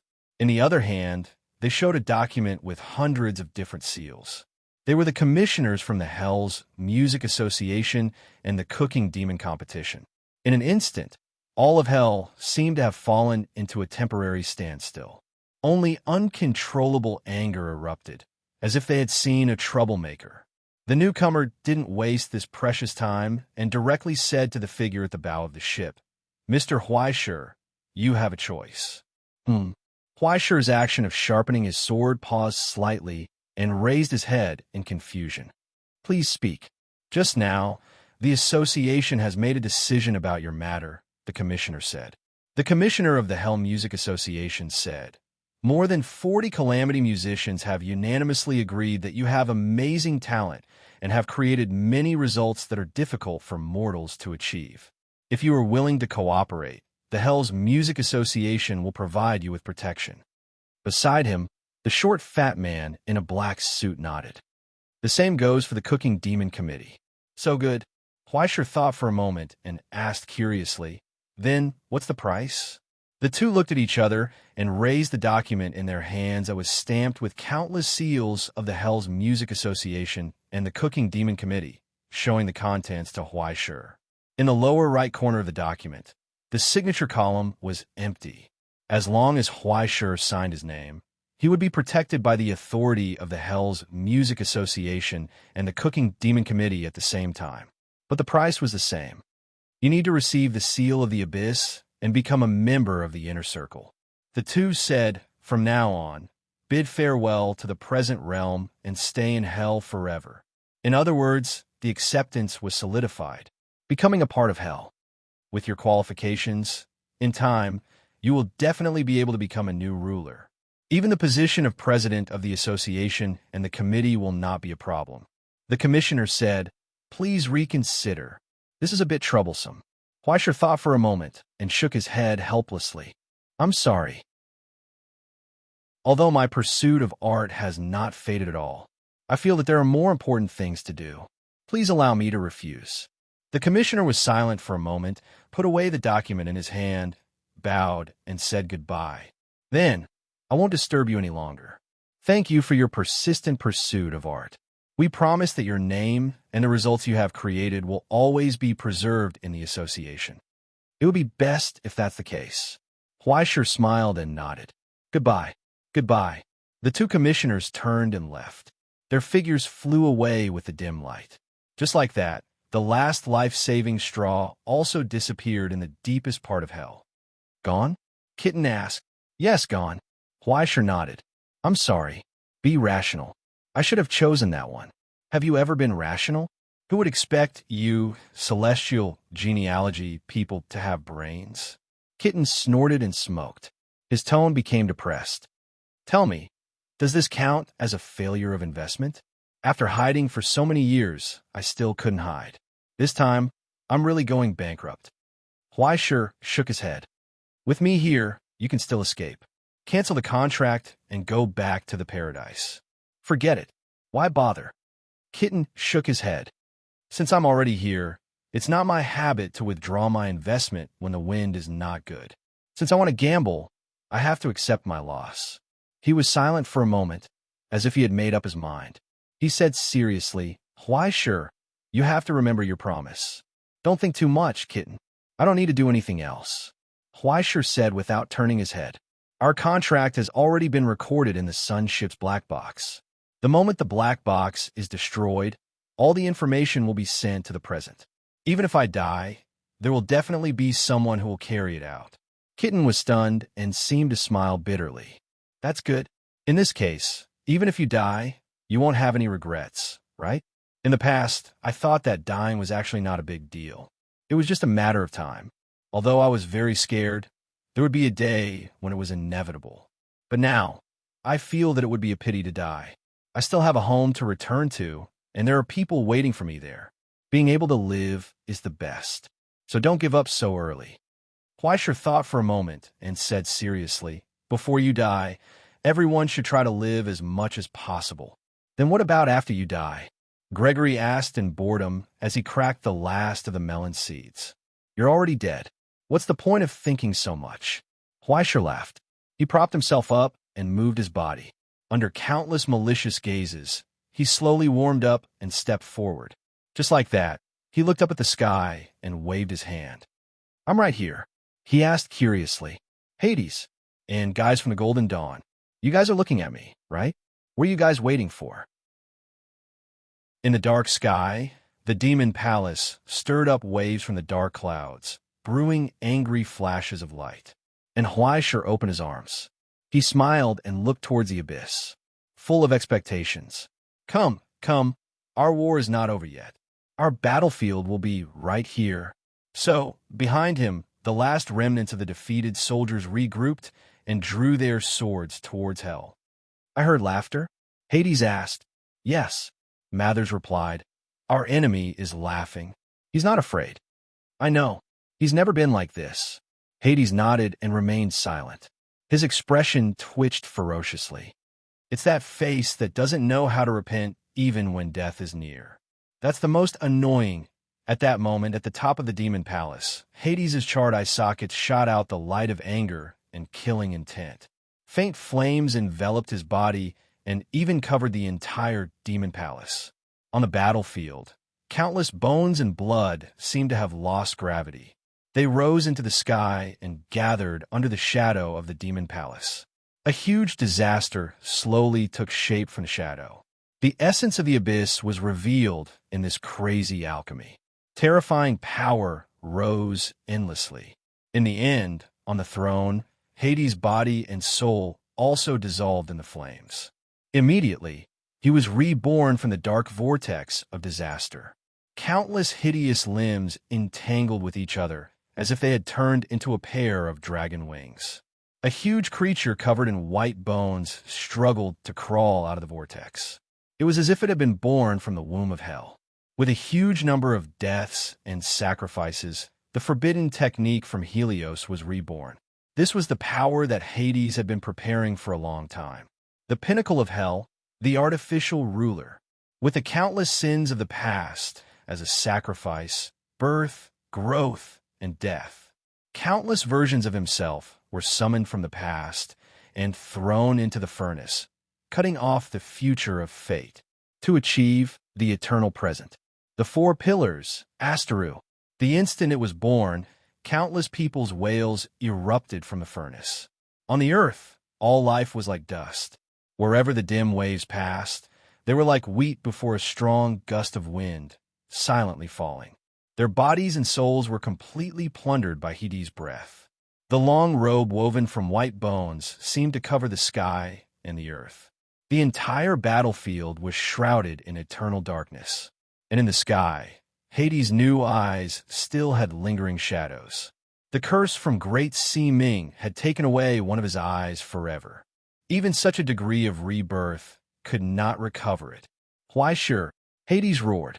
In the void, skinny palms appeared out of thin air and pressed down on the ground, bringing down thunderous destruction. Outside the demon palace, Mather, who was hiding from the aftermath of the disaster, pressed down on his hat and looked at the figure on the ground. He could not help but shake his head when he recalled the young man he first met on the Stellaris. They were enemies who could not tolerate each other. This guy had even ruined his plans several times. Even Woodman almost died in his hands. But unexpectedly, Mather hated that he could not come. It was as if he was facing countless companions who had stood in his way. He sighed in pity. He is a hero after all. What a pity. He waved his hand and looked behind him. Go, Frankenstein. End the grudge between you and him. In the double helix behind Mather, the huge monster that had been silent for a long time roared and roared in anger. The mutants that had been carefully cultivated from countless abyss bloodlines raised their strange eyes. The strange body was so skinny and had the texture of a tree. Big mouths covered its body. When the dim light illuminated the strange giant, a sinister shadow was projected in the sky. It was like a huge tree that reached the sky. There were no flowers or leaves. Only withered branches spread out angrily. Under the cultivation of the land of dreams, the remnant of the rotten dream was reborn with the appearance of a giant. After making up for its own flaws, it even went one step further. It had authority in its hands. The moment it descended, countless phantoms rose from the ground. Countless trees of bones broke out from the cracked ground and stretched straight up as if they were going to reach the end of the sky. All the lives it had devoured were reborn under its power and became one of the trees in the endless forest. And now, the desolate trees in all directions were rapidly closing in on Sunship at the center. Countless branches that grew horizontally formed a blockade that had no gaps left. There was no room for relaxation. Under the hatred, it went all out. And a minute ago, 2 depths away, in a certain hell, a group of travelers seemed to have sensed something and slowly turn around. In the shackles, the general sneered and looked at the muscular old man in front of him. "You're not going to make a move? What does it have to do with me?" Old Luo waved his hand coldly and did not stop walking. As a teacher, it's already benevolent to bring a student out. He chose the path himself, so he has to walk it himself. At most, I'll shed a few tears for him and take revenge for him in the future. So cold. The general chuckled and glanced at the fog dissipating in the scar area. Moreover, it's too late, because in the depths of hell, in the darker shadows, there was a furious ruler that was rapidly rising. She harbored a deep-seated hatred. It did not even care about the direction of the abyss tide. It threw the war of the worlds aside. The moment it smelled the scent of celestial genealogy, it turned around and rushed straight to the scar area. Between the layers of depths, amidst the endless curses, was a huge eyeball covered in scars. In the center of the eyeball, it seemed to have been severely injured by something and could not be healed until now. Rotten tears mixed with dead thunder kept flowing down. The ruler who had been severely injured by the Republic roared silently. This hatred that had been brewing for 100 years had turned into reality and stirred up deep waves. It sped up. Then, the moment before it descended, it stopped abruptly. It seemed to be blocked by a huge monster. It hovered outside hell. But in front of him, other than countless fragments of disturbance and the dust of hell, there was nothing else. If there had to be something, then there was only one, an innocent rust snail passing by. Lonely, helpless, pitiful, and like to watch fun. Such a small thing blocked in front of the ruler. "I'm sorry. Can you wait a moment?" the snail said pitifully. In the short silence, an angry roar soon sounded. "Odom, a piece of trash like you still dares to appear in front of me." The snail was shocked. "Weren't we good friends back then?" "Well, just before, when I was still the ruler." "Friends? Is there such a thing in hell?" The eyeball sneered. "Besides, I don't remember having a friend who helped the people of the present realm after being defeated by them. Why do you have to be like this? I have my own difficulties as well." Odom sighed helplessly. His short tentacles scratched his big eyes and reminded, "Don't forget, you still owe me a favor back then. Just give me face, go home, sleep, and pretend that you didn't see it, okay?" "Not good," the ruler asked coldly. "Answer me, Odom, why are you stopping me? What are you planning?" "I'm not planning anything." The snail replied innocently, "Friend, you know me. What else can I do? In order to make things more interesting, in order to have more fun. Of course, if you think that this reason is still not enough, then it can also be to protect you." "Protect me?" The ruler sneered in disbelief. "You?" "Yes, that's right." Odom answered seriously, "Because if you go, you might die." As if describing a truth, Odom solemnly emphasized, "Not only you, but soon everything that goes there will die." In a most tragic way, the broken eyeball was silent. It didn't know whether it should laugh or not. It didn't know what kind of joke this was, or whether it was a lie told by the damn thing in front of it to have fun. But soon, it didn't have to be confused anymore, because it was trembling. Fear. It couldn't help but tremble from its body to its soul. Its huge pupils dilated and felt an unprecedented chill. It didn't come from in front of it, but from behind, in a deeper abyss, in a darker and more chaotic place, at the bottom of hell that was eternally silent, in the ocean that was full of disasters and despair. Something was slowly rising. It wanted to scream, but it couldn't make a sound. When it wanted to escape, it was already too late. It was already too late. That thing was already very close to him. It couldn't see, couldn't feel, but every part of its body, even the sticky pus that flowed out of its wounds, was screaming silently. The screams of despair could only echo in its soul. A shadow more terrifying than death shrouded it. But soon, it couldn't help but tremble. It almost wanted to roar crazily because the indescribably terrifying torrent had flown past. It brushed past their existence. It didn't care, as if it was looking down at a speck of dust. The torrent of disaster swallowed everything in front of it. It left the two lucky ones behind and flew into the distance. At that moment, the sky in the scar area broke. Countless cracks suddenly appeared on the dark dome. The earth trembled and the sky shook. Everything seemed to let out an ear-piercing scream in an instant. That was hell. Hell was wailing.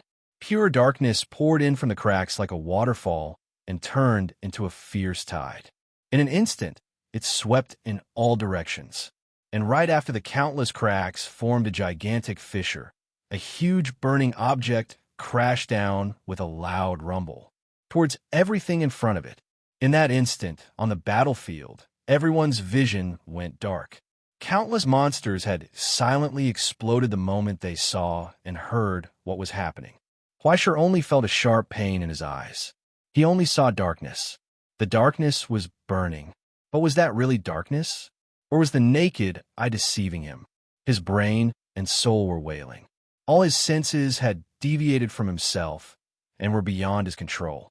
They constantly presented him with complex and strange outlines, but he couldn't define everything in front of him in a cognitive way. He even began to wonder if that thing really had a body. Or perhaps he had gone mad.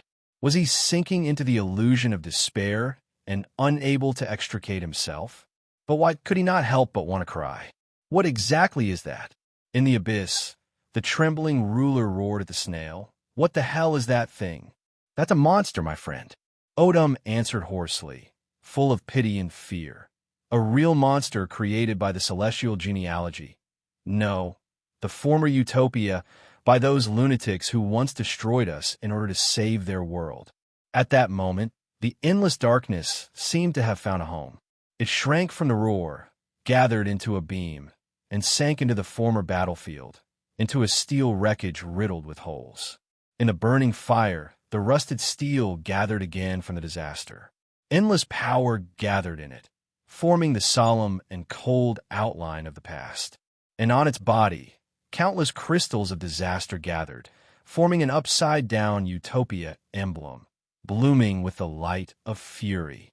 Deep-sea battleship Nautilus. Endless hatred and anger were ignited once more. The roar from 70 years ago resounded in the abyss again. Goodbye, hero. Chapter 1071. At the moment of realization, Huaisher heard the sound of his eyes bursting.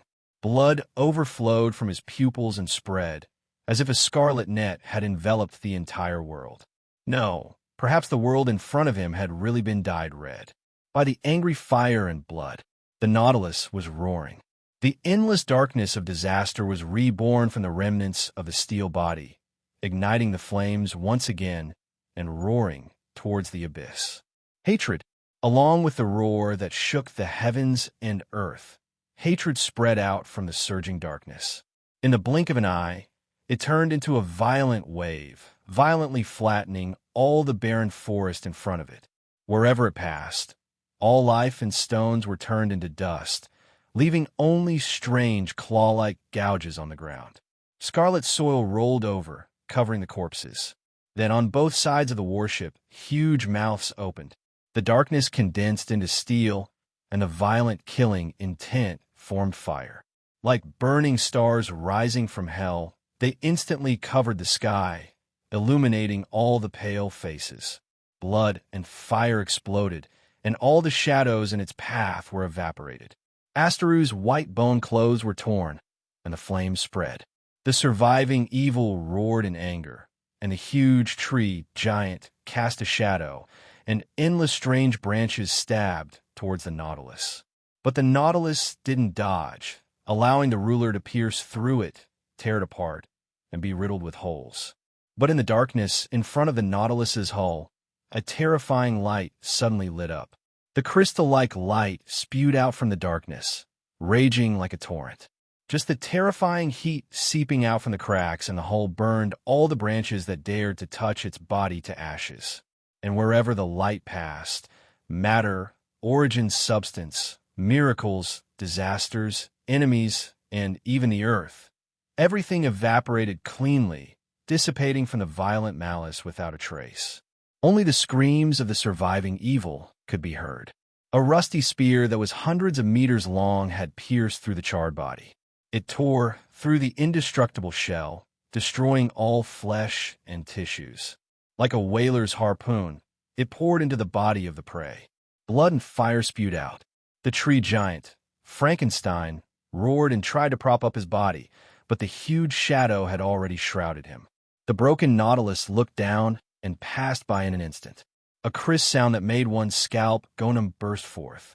Immediately after, a low chewing sound echoed in everyone's ears. Even Frankenstein's screams became inaudible. The only sound that could be heard was the sound of the dark battleship chewing on the enemy's body parts.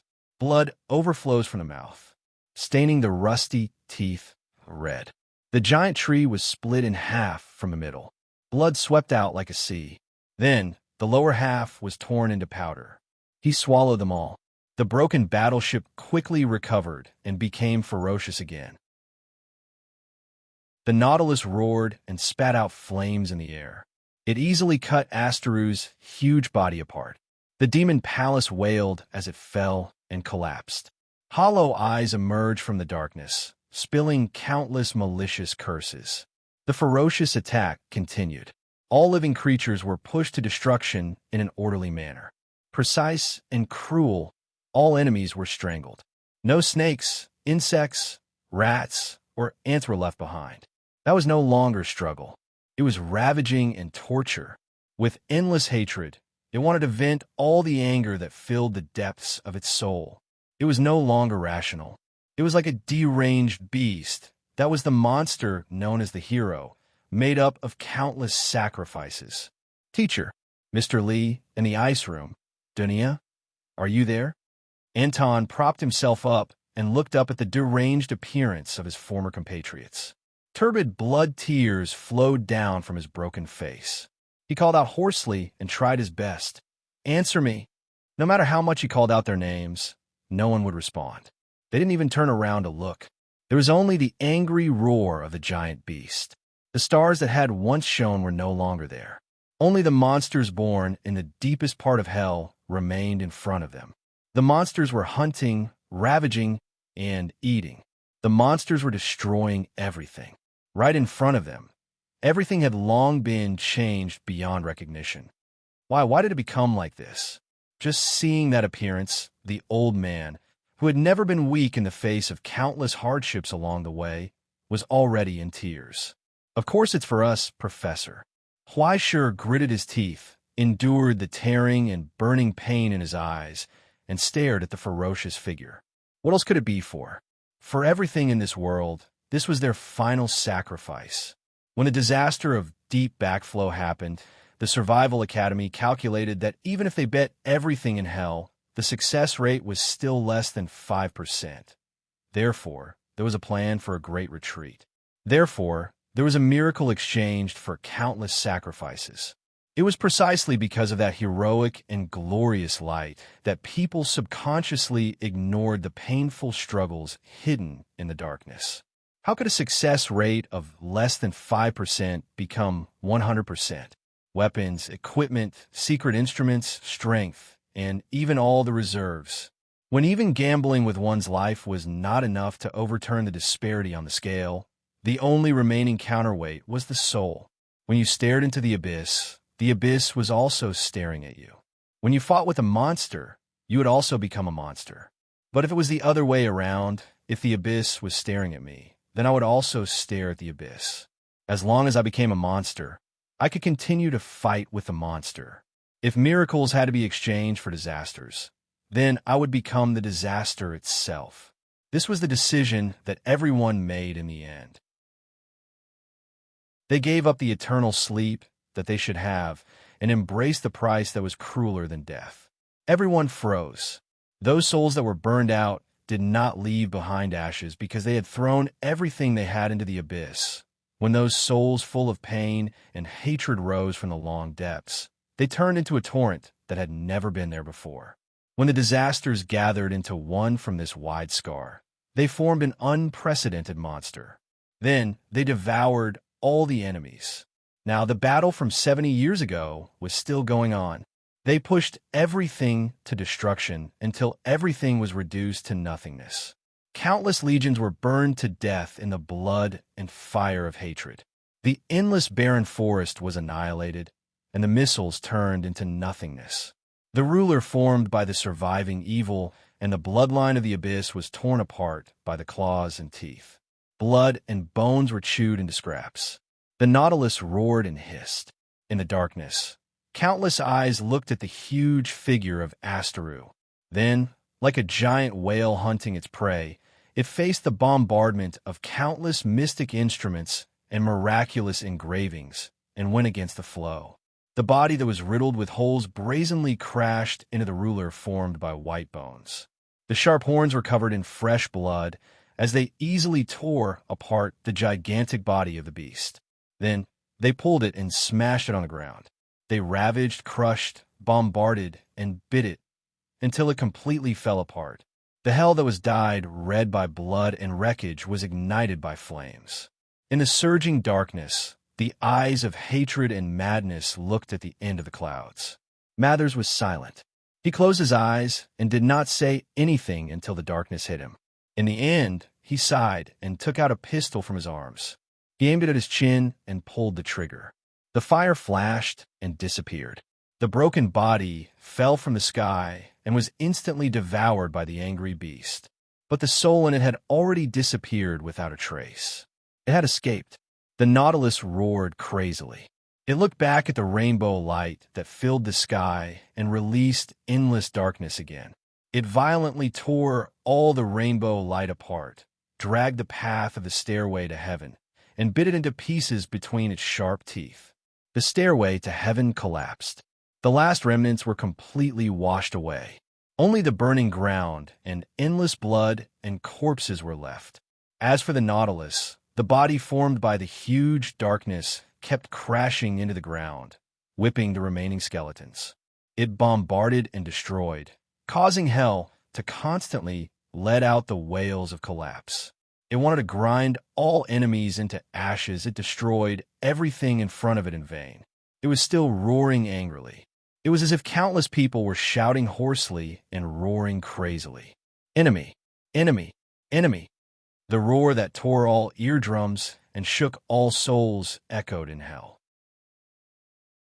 The monster roared unwillingly and called out, "Frowny face, where is the enemy?" The crazy Nautilus kept bombarding the corpses in front of it, over and over again. Must be killed. Must be killed. Must be killed. The crazy roar echoed in the dead silence of hell, until a hoarse voice sounded. Enough! In front of the Nautilus, a staggering figure appeared in the burning blood and fire. It moved forward, ignoring the flames of hatred that ignited itself. There are no more enemies. Huaishur panted and shouted into the painful darkness. Your war is over. There was a moment of dead silence. In the darkness, countless scarlet eyes appeared as if they were enraged and trembled violently. The torrent blew out, causing the earth to wail and almost blowing Huaishur away. Mission is never over. The monsters in the darkness roared angrily, and the frozen souls shouted crazily. Hell is still here. The abyss is still here. Must protect.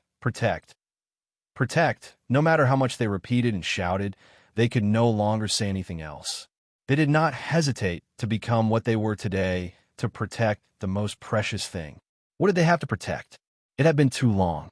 War, mission, and sacrifice were all too far away. The monsters could no longer remember why they died. The moment it understood this, the Nautilus let out a roar as it trembled and fell into madness. It kept crashing into the ground as if it wanted to completely destroy everything in front of it, including itself, until finally It could no longer find any targets. It fell to the ground and spasmed in pain. Only a sorrowful wail was left. It was the frozen souls crying in despair. Go home. In the darkness, gray tears flowed from the empty eyes. Looking at the faint light from the present realm in the sky, it was the distant hometown. It was like a whale stranded in the desert. Where is home? I want to go home. The monsters that were bound under the depth wailed hoarsely, recalling the flowers, the smiling faces, and everything that they had protected. What year and month? When will you return home? Go home. Then let's go, friends. Huaishur reached out and touched the tearful eye. He allowed his arm to decay in the corrosion of disaster. He told it, let's go home. It wasn't a hypocritical lie, nor was it a white lie. At that moment, Huaishur finally understood the meaning of his coming to hell. If all of this was fate, a brilliant flash illuminated the eyes in the darkness. In the burning of blood, a solemn book appeared in Huaishur's hand. At that moment, not only the Nautilus in front of him, but everyone on the sun's ship stared at the absolute brilliance and fell into a daze and shock. That is the soul of Utopia, the source of all records, the blueprint and foundation of all future records, the core left behind by heaven, the eternal source book of celestial genealogy. The Book of Destiny. Gregory widened his eyes and groaned. He subconsciously clenched the coin in his hand and cursed. Russell, you King bastard, what did you do? That bastard actually sent the holder of the Book of Destiny, the true future of Utopia, the salvation of celestial genealogy, to hell. However, he didn't have the energy to think anymore. The moment the light lit up, he instinctively knelt on one knee and bowed to the solemn brilliance. Whether it was Anton, Raymond, or Forster, even the solidified darkness itself, the world was silent, and only a hoarse voice echoed. I promise you in the name of heaven. Huaishur raised his head and announced to the solidified souls, your mission and war are over. Your sacrifice is not meaningless. Your achievements are unparalleled. Next, no matter what happens, no matter what enemies stand in my way, I will bring you back home. At that moment, the Book of Destiny moved without wind. A new oath and chapter were quickly written on it. Immediately after, names appeared like a waterfall. Hundreds, thousands, tens of thousands, everything that had been sacrificed in hell, everything that had been buried in the cemetery. All the names were recorded in it. Radiance rose, illuminating the painful eyes, washing away the madness and despair, and returning them to clarity. The darkness was boiling.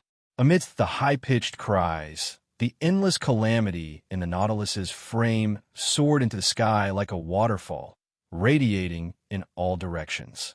Like the blood of monsters, it flowed to the bottom of the abyss. In the violently dissipating darkness, countless tiny specks of light fell like rain, sprinkling on the countless solidified souls. Go home! Go home! The last sorrowful cry echoed in the miraculous rain. It was the lingering sound left behind by the deceased souls, like the cry of a baby when it was born. The monsters were gradually dying from the tears of relief. The phantoms of the past finally turned their heads and cast a smile of blessings at their successors before disappearing into the brilliance. Teacher, tears flowed down in Dong's face as he felt the spirit of nothingness patting his shoulder. The sheriff rode his horse and galloped past Foster. He whistled and put his hat on Foster's head. Forster froze in place, and after a long time, he slowly lowered his head. Gregory stared at them enviously, as if waiting for something. After a long time, he shook his head, sighed, and looked away. Old people can't look at this. There was a crisp laughter behind him, like a child playing a prank. Gregory looked back in shock, but he saw nothing. The laughter went away. It was unreachable. The old alchemist stretched out his hand, and after a long time, he smiled in relief. After a long time, the blood fire was extinguished, the calamity dissipated, hatred and anger disappeared without a trace, and everything was silent. Only Huaishur knelt on the ground, gasping for breath, opened his mouth, and roared silently. In the darkness, the vortex of calamity visible to the naked eye shrouded him, turning into a real distortion, radiating in all directions, constantly eroding his soul. Hey, why sure, don't force yourself. You. Gregory rushed forward on all fours, covering him with layers of arcane devices, trying to protect his soul from being eroded, but everything was just a drop in the bucket. He should persuade Huaishur to give up, but he could not say that. I'm fine. Huaishur looked up, the greenish-gray capillaries on his face protruding like the curse of calamity. He smiled with difficulty. It's nothing. I've eaten the element of destruction, and I'm still afraid of this little. Even if most of the erosion had dissipated with the risk of the heroes committing suicide, the calamity contained in the solidified soul had not weakened. The Book of Destiny could strip their consciousness and soul, allowing them to return to peace. But this solidification must be borne by someone. Now, there was at least a ruler's distortion entrusted to him, and the symptoms of solidification had completely frozen great Ming's stigmata and soul, even causing the crows to undergo a further transformation. The darkness in the ultimate skyrocketed. It was like a heavy burden, pressing down on Huaishur's consciousness. It's fine, it's just a scapegoat. I'm used to this kind of thing. Huaishur collapsed on the ground, his smile twitching. He gritted his teeth and pierced the nails into his body one after another, sealing the door of the ultimate. The compatibility beyond the limit was exerted on his soul. Now, if he lost control, there was no doubt that he would transform into some kind of monster like the ruler, right? For a long time, the little bit of correction value he had accumulated could only be used as the last straw to maintain his sanity. Other than that, he probably could not do anything else. It's all worth it, isn't it? He looked up, looking at the final gift of the heroes, and smiled. Just where the darkness disappeared, a broken warship revealed its outline. The frame was restored, and in the core, there was a magnificent flash surging. It was like a gathering of all the beautiful wishes in the world. It washed away the pain and despair of the past, and returned to its crystal-like clarity. In the distant waves, it shone with a solemn and sacred light, waiting for the order to set off again. That was the heart of the Nautilus. Deep him, Nemo engine. In a long silence, everyone quietly stared at its appearance for a long, long time. It's so beautiful. Anton sighed softly. Who says it isn't? Huaishur smiled, trying hard to raise his head, looking at the sky, at the eternally shining brilliance of the reality. Their journey had finally come to an end. There was only the road ahead to return home. This time, everyone had to go together. Chapter 1072. Well, in short, that's what happened. Huaishur slumped in his wheelchair and said to Russell's projection, "If you have any thoughts, you can share them with me in the comments section below." On the wasteland behind him, the huge Nautilus frame was still buzzing and vibrating. After the cables and instruments from the solar ship were connected to the depth radar of the original outpost, the signal was sent to the present through the Deep Him Nemo engine through the disaster clouds that now pervaded the Scar area. Through the first authority of the Book of Destiny, a secret and stable communication channel was formed with the Supreme Terminal in the Ivory Tower.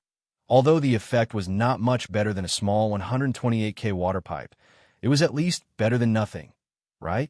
And just opposite the projection, Russell's face, covered with snowflakes and noise, was still confused. There was no other way. There were too many twists and turns that made it difficult for people to react. After a long time, the old man finally understood the huge amount of information inside. He also figured out what was going on with the deep turmoil that scared the bronze ice so much that it almost sounded the war alarm in advance. But still, he was a little confused. And then, he asked, and then it broke down. Huaishur shrugged. It's just as you've seen, a defeated army that can't even be used. Hey, Raymond, come, give the principal a smile. Huh? Raymond, who was passing by with a pickaxe, looked back blankly. When he saw Russell, he immediately squeezed out a flattering smile. Hey, Principal, long time no see. How are you, old man? The loan you mentioned a few days ago. In the silence, Russell slowly raised his hand and covered his face. After a long time, he waved his hand and motioned for him to go away. He looked up to the sky and took a deep breath. After a long time, he finally calmed down. I realized, why sure, you can always come up with new tricks for me. Who says so? Huaisher shrugged and seemed helpless. Okay, I understand the general situation. Russell muttered to himself as he tapped his knee with his fingers. After a long while, he said, if that's the case, I will arrange for people from the Hell campus to come and pick you up. You can return to the present realm as soon as possible. However, Nautilus won't be able to make it in time for the War of the Worlds. We have to think of another way. I'm afraid that's the problem. Huaisher shrugged. I'll try my best, but if I can't, then there's nothing I can do. Besides, in my current situation, even if I go back, I'll just be a decoration. What do you mean? Russell frowned. Sorry, I just don't want to leave it here. Huaisher replied. I promised them that we would all go back together. How can you just throw your work to someone else and run away when you're in trouble? Do you know what you're doing? Russell's expression gradually turned serious. Do you know how long we've been waiting for this day, Huaisher? Do you know how much I prepared for your appearance, for the moment when celestial genealogy regrouped? Do you know how important this is to us? Huaisher was silent. I didn't even care about the Book of Destiny with you. You have to know, if it weren't for your good luck and the deep turbulence to help you hide, Golden Dawn would have received the damn signal and come to kill you. Russell didn't hide his disappointment and angrily questioned, I prepared everything for you. Huaisher, damn everything.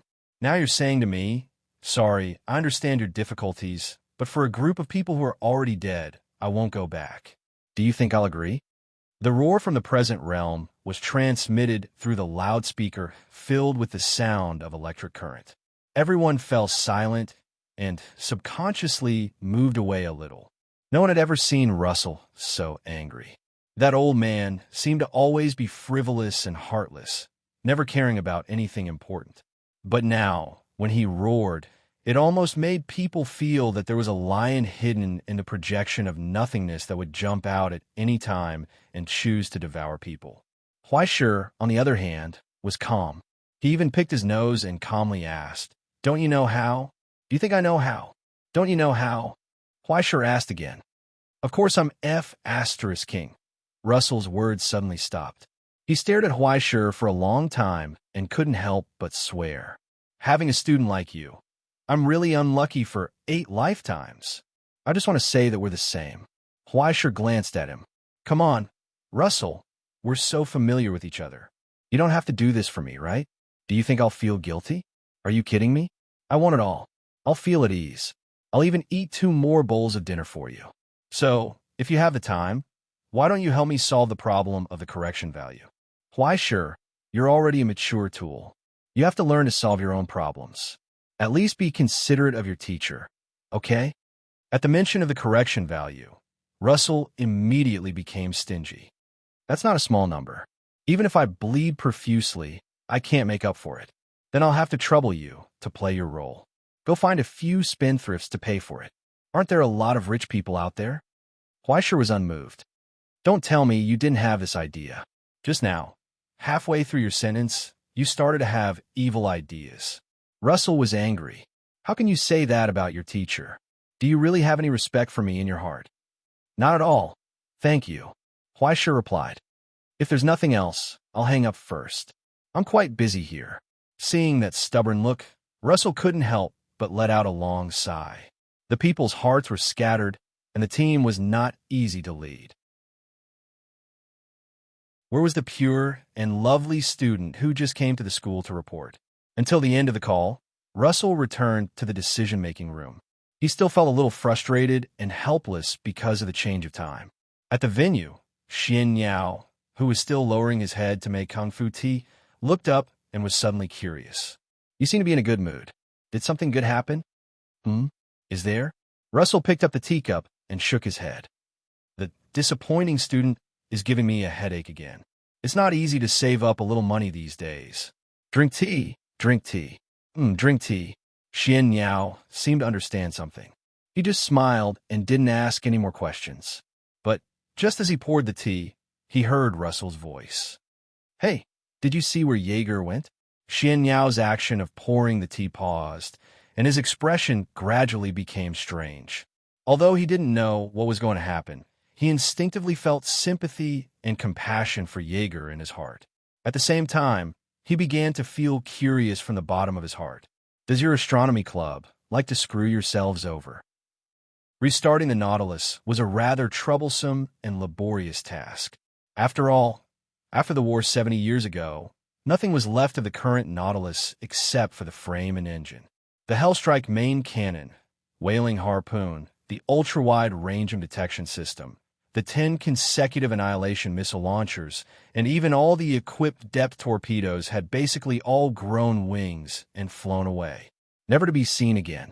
Moreover, as the crystallization left behind by the ancestors, it had essentially become a supergiant relic similar to the remains of the ruler, with a terrifying degree of distortion. Without enough power, it was impossible to break through the repulsive force of the realm itself and float up to the border. Therefore, the top priority was to restore its navigation ability first, and everything else could be delayed.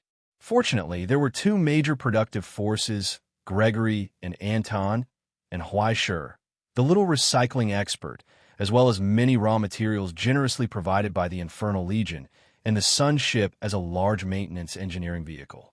It was only a matter of time before the Nautilus navigation ability was restored. The only problem was time. Holy! In the rain of ashes, the fire in the furnace was ignited again, and the shouts from the crow rose one after another. In just half a day, a brand-new casting furnace rose from the ground and began to operate with the assistance of Gregory and Anton. Everyone was working intensely, and Huaishur, who could only be a decoration for the time being, was sitting on a chair wrapped with cables, using his soul and the stigmata to act as a mediator. The kobolds continuously pushed the mountainous piles of hell corpses onto the conveyor belt that led to the furnace. Soon, amidst the Iron Crow's chants, huge alloy ingots were transported to the assembly line by the sharp claws and iron hands. After Beelzebub's operation and processing, they became the blank for the huge equipment. After Gregory and Anton's refinement, the Red Dragon's mechanical arm hoisted it up and installed it into the Nautilus frame. With the experience of working on Sun's ship, the speed this time was even faster than before. They skipped most of the unimportant things and focused on the power equipment and outer armor. The purpose of everything was to make the silent giant whale move again. After all, when Huaishur advanced, everything inside would be covered by the brand new Heavenly Palace. By then, they could easily add other equipment. Just like that, the welding light kept flashing and jumping in the rain of ashes formed by the burning. The silent Nautilus gradually became complete again. Between the frames, the sound of surging waves from the reality echoed like a low heartbeat. Looking at the faint glow from the reality in the deepest part of the sky, amidst the busy work, excited shouts came from afar. "Hey, everyone, come and see." At the top of a garbage mountain made of debris, Raymond stuck his head out and waved at them. "I picked up something good." When everyone looked at his raised hands in confusion, they couldn't help but be stunned for a moment. "How is it?" Raymond laughed. "Isn't it a pleasant surprise? Are you surprised?" After a short silence, Gregory stroked his beard and nodded. "Yes, it's indeed something good." "Yeah." Anton nodded in agreement. "We have to package it properly. How about making it into a specimen?" Forster suggested. "I'm the best at this. It's too wasteful. After all, it's an old acquaintance." Huaishur scratched his head and thought for a moment. Finally, he suggested, "Let's process it properly and let it use its remaining power." Just like that, covered by everyone's shadows, the soul fragment called Astra trembled in fear. Hades felt despair. Chapter 1073. An hour later, a freshly made flask was placed next to Huaishur's chair. It was still warm from the heat. Inside the flask, the raging shard kept struggling, trying to break through the flask barrier, But no matter how many times it tried, it could only smash into a mess inside the flask before slowly returning to its original form. It looked like it was dancing to the crow's hymn. It was exceptionally festive. Bow, don't smash into it anymore. It wasn't easy for Mommy to get you a one-bedroom apartment. If you smash into it, you'll have to live in the shared bunk in the ultimate. Huaisher rested his chin on his hand and looked at his raging face. He asked curiously, or do you prefer more companionship? How about I help you find a roommate? Do you prefer a guy or a girl? Or something a little bit strange? Just tell me if you need anything. I'm not a stingy person. Why, sure. In the flask, the Hades shard screeched sharply. Kill me if you can. As long as I'm alive, I'll make you pay one day. Why do you keep talking about death and killing? Isn't that scary? Huaisher shook her head disapprovingly. She swirled the bottle in her hand like a cocktail and even spun it around on her finger a few times. In the midst of boredom, she casually said, It's not easy for the two of us to get together. Let's talk a lot. By the way, how have you been in hell recently? Does the Withered King have insurance? Does he give you wives? Look at how hard you've been living. Maybe you don't even have a meal allowance. Do you get reimbursed for travel expenses? The benefits of the astronomy club are really good. Look, even a non-staff member like you can be assigned a luxurious single room when you just joined. In the erased shackles of the flask, the raging shard of flesh kept changing into various hideous shapes. It even tried to commit suicide, but under the binding of the primordial curse, it couldn't go against the secret ritual set by Gregory. Why else would people say that people of the same trade look forward to death the most? Don't be fooled by the fact that the old shepherd usually looked like a salted fish munching on melon seeds. But when it came to tormenting his peers, he was full of tricks. It was said that this was only the trial version. There would be the official deluxe version, the power-enhanced version, the gold collector's edition, the season ticket package, and a limited edition skin. Everyone couldn't help but look forward to it. Relax, friend. Huaisher stroked the bottle in his hand and smiled gently. Our good days are still long. I believe that one day you will turn over a new leaf, abandon the darkness, and contribute to the stability of the present realm and the great achievement of protecting the world. Stop dreaming, Huaisher. The alchemist in the bottle sneered. You can taunt me however you want, but don't expect to get anything from me. Don't even think about it. It doesn't matter. This kind of thing has to be consensual. If you're not willing, I won't force you. Huaisher smiled indifferently and patted the bottle. It was as if he was patting a dog's head. It made Hades feel more and more uneasy. That carefree look really made it hard to figure out what kind of tricks this damn guy was brewing in his heart. But in the following time, Huaisher seemed to have forgotten about this matter and began to busy himself with new things. He carefully and seriously examined the parts that the Iron Crows sent to him, and then pieced them together bit by bit into a majestic and ferocious armor. The cursed iron and disaster essence that were carefully extracted from countless spoils of war were combined into one under the huge pressure of the casting furnace. After being assembled by Huaisher, it looked like a tiansheng. Innumerable scales formed an emblem that coiled around the armor, just like the scales of an evil dragon. When the armor was pulled down, it made people feel as if the hollow armor was about to come alive, breathing silently and choosing to devour people. It was just that compared to the physique of an adult man, the size was a little smaller, as if it was tailor-made for a girl. After carefully embedding 2 orbs from the wearer of the crown, Huaisher carefully put it back into the box and sealed it. Then there were 2 strange short knives. The narrow and thin blades seemed to be translucent between being and not being. Every time it was sharpened, its aura became weaker and harder to detect. The death poison brewed from countless corpses flowed on the blades, complemented by Huaisher's curse, and created that terrifying lethality. Similarly, it was carefully sealed. Finally, Huaisher took out a box that was just enough to put the bottle in. He placed the 3 together and looked at them carefully. Suddenly, he beamed with joy, full of expectations and a sense of accomplishment. He chuckled. Hey, what are you trying to do? The alchemist in the flask shouted vigilantly. I remembered something that made me happy. Huaishir waved his hand and suddenly said, "Do you know? I have two cute female students." At the mention of this, the chatterbox seemed to be unable to stop and began to describe to Hades. The older one is calm and dignified. The younger one is lively and rash.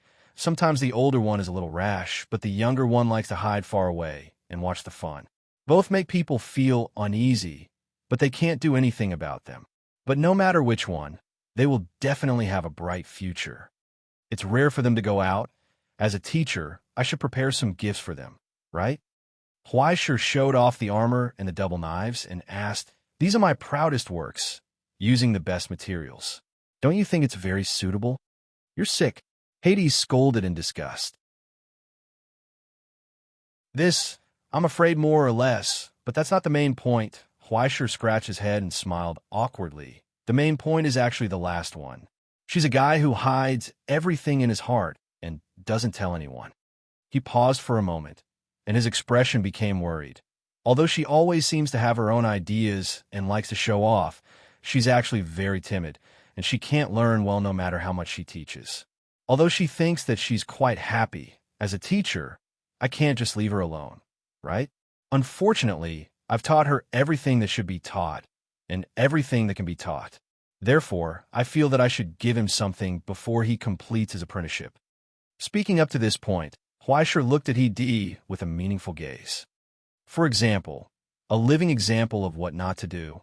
In the flask, the remnant of the ruler trembled violently. As if it was trembling, it was furious under this unexpected humiliation, and it let out a sharp cry, cursing the opponent in front of it with all its dirty words and malice. Then, a dark shadow covered his remnant body. "Do you know, I have a strange premonition."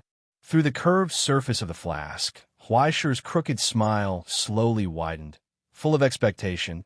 "You will definitely get along very well." The flask slowly closed. The darkness isolated the curses and roars from the jester, and Huaishir closed his eyes and leaned back in his chair. He hummed melodies and songs silently. Under his feet, the earth trembled, the casting furnace glowed with a low roar, and the fire burned endlessly. And behind the dark clouds in the sky that scattered ashes, those vague and huge silhouettes slowly rose, like a school of fish in the deep sea, and moved towards the place where the light came from. Present realm. Depth 31. The observation from the bronze eye spread throughout the present realm and all the borders within 3 minutes. The speed of the Sea of Thunder has increased further, and it is about to enter the domain of Depth 31. Isn't this too fast? At this moment, at the bottom of the ivory tower, among the countless huge buildings crowded with people, there was a lot of complaining. In the current situation where all the borders were turned into defensive lines, all the borders were preparing for the War of the Worlds. Even if the ivory tower was already at the back of the line of defense thanks to Russell's influence, and existed as a transit unit for support and supplies, the battle that should be fought could not be left behind. All kinds of super-large instruments were being transported and transferred in full swing. After most of the students who were originally studying here were sent to the Doomsday campus in the present realm, the research mission also began its final relocation. Just to be busy with this, Yuan's eyes were about to turn red in the past 2 days. And at the headquarters of the Ivory Tower, Lin Zhonghut, who was responsible for the transportation of supplies, poked his head out of the car and motioned for his subordinates to open the trunk. "Sorry to trouble you. I made supper for everyone." Soon, the steaming hot meal was delivered to the porters. There were vegetables and meat. The color and luster were attractive, and the thick soup in the pot was still boiling. "Ah, sorry to trouble you, young Master Lin." The sweaty porters held the bowls and swept them clean like a hurricane. "I haven't eaten anything all day, and I almost swallow my tongue." This cooking skill is almost comparable to Mr. Huaishir's, right? "Ha, you flatter me. I'm still lacking." Lin Zhonghut waved his hand. "After eating, put down the tableware. I will clean up later. Please hurry up here. Mr. Isaac is urging you." After this wave, I will apply for a half-day off for everyone. At least you can go back to the dormitory to take a bath and have a good sleep. Overtime, overtime, overtime. At the busy sight of the transportation, everyone looked at each other and sighed, not wasting any more time. The never-ending work began again, and in the busy interval, Lin Jong-hut occasionally raised his head and looked at the sky that was gradually covered by shadows, slightly lost in thought. "Teacher, is he coming back soon?" At this moment, it was not just the ivory tower. The endless sea, the iron rain wilderness, the misty world, and even the surging magma and mountains. Each border was slowly moving under the light of the Bifrost. When passing by each other, one could see each other's busy faces through the mist. There were also a large number of empty borders that had long been covered by Cold War fortifications. The ferocious outline was aimed at the huge shadow that was slowly approaching in the sky. On the endless sea, the dense fleet was still constantly passing through the stormy waves. The weapons from the munitions factory in the present scene were following the invisible river and occupying every place of the line of defense little by little. War. Everyone knew that it was coming. And in the 6 islands of London, the headquarters of the Astronomy Society, it was busy, and when everyone was busy, there was an annoying figure that swayed left and right like an old dog, skillfully visiting each department, humming a song, dancing, and looking left and right. It was as if he was looking for something. "I say, is Jaeger hiding from me?" At the entrance of the headquarters building, Russell said to Jaeger's assistant, "Don't be like this. Your brother unit needs some help. How can he hide?" This. The young female assistant's expression twitched, and she couldn't help but look elsewhere. "I'm not too sure about this. When Mr. Jaeger comes back later, I will definitely report your needs to him." "No need. I'll stop him myself later." Russell waved his hand, smiled, and finally winked at the assistant. "Remember to let him hide well, because the game will end very quickly." Although the words were so unreliable that it made people's expressions twitch for some reason, after seeing the old man's hearty smile, the assistant's cheeks couldn't help but blush slightly. However, after Russell took a few steps forward, he suddenly stopped in the crowded square. He froze. He looked at the edge of the square in the distance, in the coffee shop. In the innermost part of the tea house, there was an embarrassed middle-aged man standing next to the counter, waiting for a reply. It was as if he had just returned from a long business trip and was not used to the earth-shaking changes here. His leather shoes were full of dust, and the briefcase in his hand was a little shabby. His face was sleepy and pale. He needed a cup of coffee to refresh himself. But behind the counter, the girl carefully swiped the card. After a long time, she looked up and said helplessly, "I'm sorry, sir. Your employee card belongs to the old version. Our system can no longer read it." It was not just the old version. In her hand, the card with traces of rust and a few faded stickers was still in the previous generation of chip cards, which had expired for at least 30 years. Sorry. The traveler who had been waiting for a long time sighed in disappointment. After taking back the card, he picked up his bag and didn't pester her anymore. "I'm sorry to disturb you." Please wait a moment."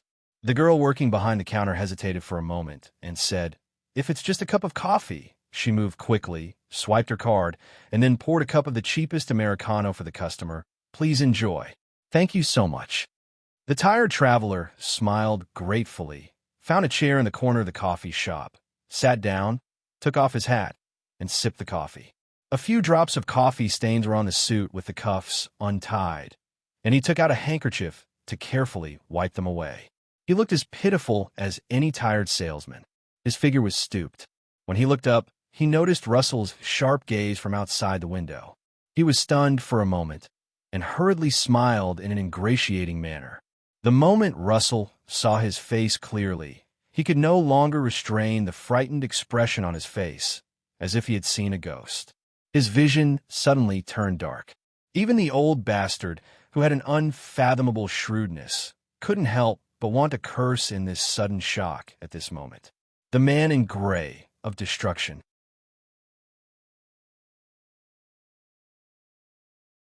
Chapter 1074. What the F***CK are you doing here? After a moment of sluggishness, Russell stared at the apologetic guy with wide eyes, full of confusion and shock. In the coffee shop, The social worker looked away awkwardly, revealing a pitiful, innocent, and tired smile as if he would die from overwork at any time. Russell wanted to curse, but there was nothing he could do. The most harmless destruction brought by man was the most terrifying element of destruction. The frightening thing about the gray-clothed man was that he represented a premonition from fate. A person who was never willing to hurt anyone would actually become the alarm bell when death and destruction came. Like duckweed on the water, pushed forward by the uncontrollable torrent, he had no control over where he went. It was foreseeable that in his endless lifetime, he would still be running for his life to chase after this last job of his. Until one thing disappeared between him and his job. The moment he was sure that he was not hallucinating, Russell had already retracted his gaze. He did not waste precious time to chat with this old acquaintance. Instead, he directly raised his head. He looked at the dark sky. In his hand, an ancient remnant page appeared, and the broken record of events condensed again. He recited from his mouth. The first angel blew the horn, and fire and blood poured on the earth, burning 1/3 of life and the earth. The moment the hoarse words blurted out, they seemed to have a life of their own, echoing in everyone's ears. The entire square, no, the entire London's hustle and bustle suddenly stagnated. Everyone's ears were stinging. Then they saw the sky turn blood red. The disaster of nothingness appeared out of thin air like an illusion, smashing down on this huge fortress city. Then, the moment it condensed, it disappeared without a trace. It was like a bubble. It was just an illusion. However, the existence of the illusion made everyone with a soul feel a chill and panic. In an instant, a high-pitched and ear-piercing alarm sounded throughout the headquarters of the Astronomical Association. Attack alert! But Russell did not stop.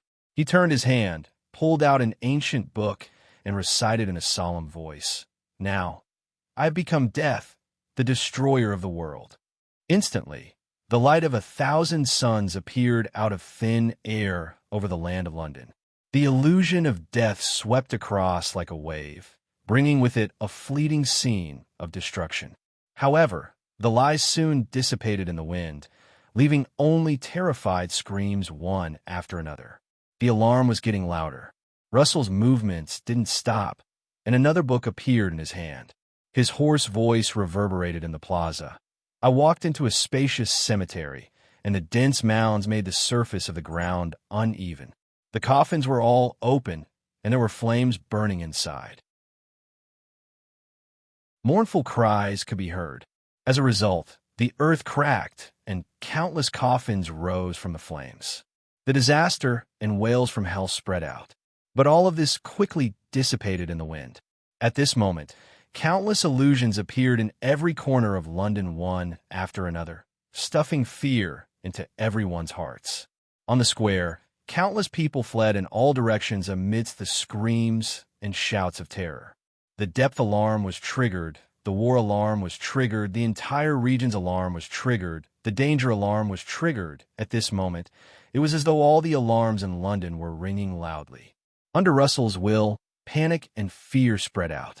There was no time to slowly go through the process. Call, report, and then pass on a message. How much time would that take? It would be better to be direct and efficient. In just half a minute, all of the hustle and bustle of London fell into a deathly silence. Only the ear-piercing sound of the alarm could be heard. The originally bustling city transformed. Countless fortresses and war fortifications quickly rose up from the deserted streets. Russell's rough wake-up call finally caused the sleeping war behemoths to raise their heads from their lairs. Their cold eyes looked down. All the killing intent in the world seemed to have gathered on the man in the middle of the square.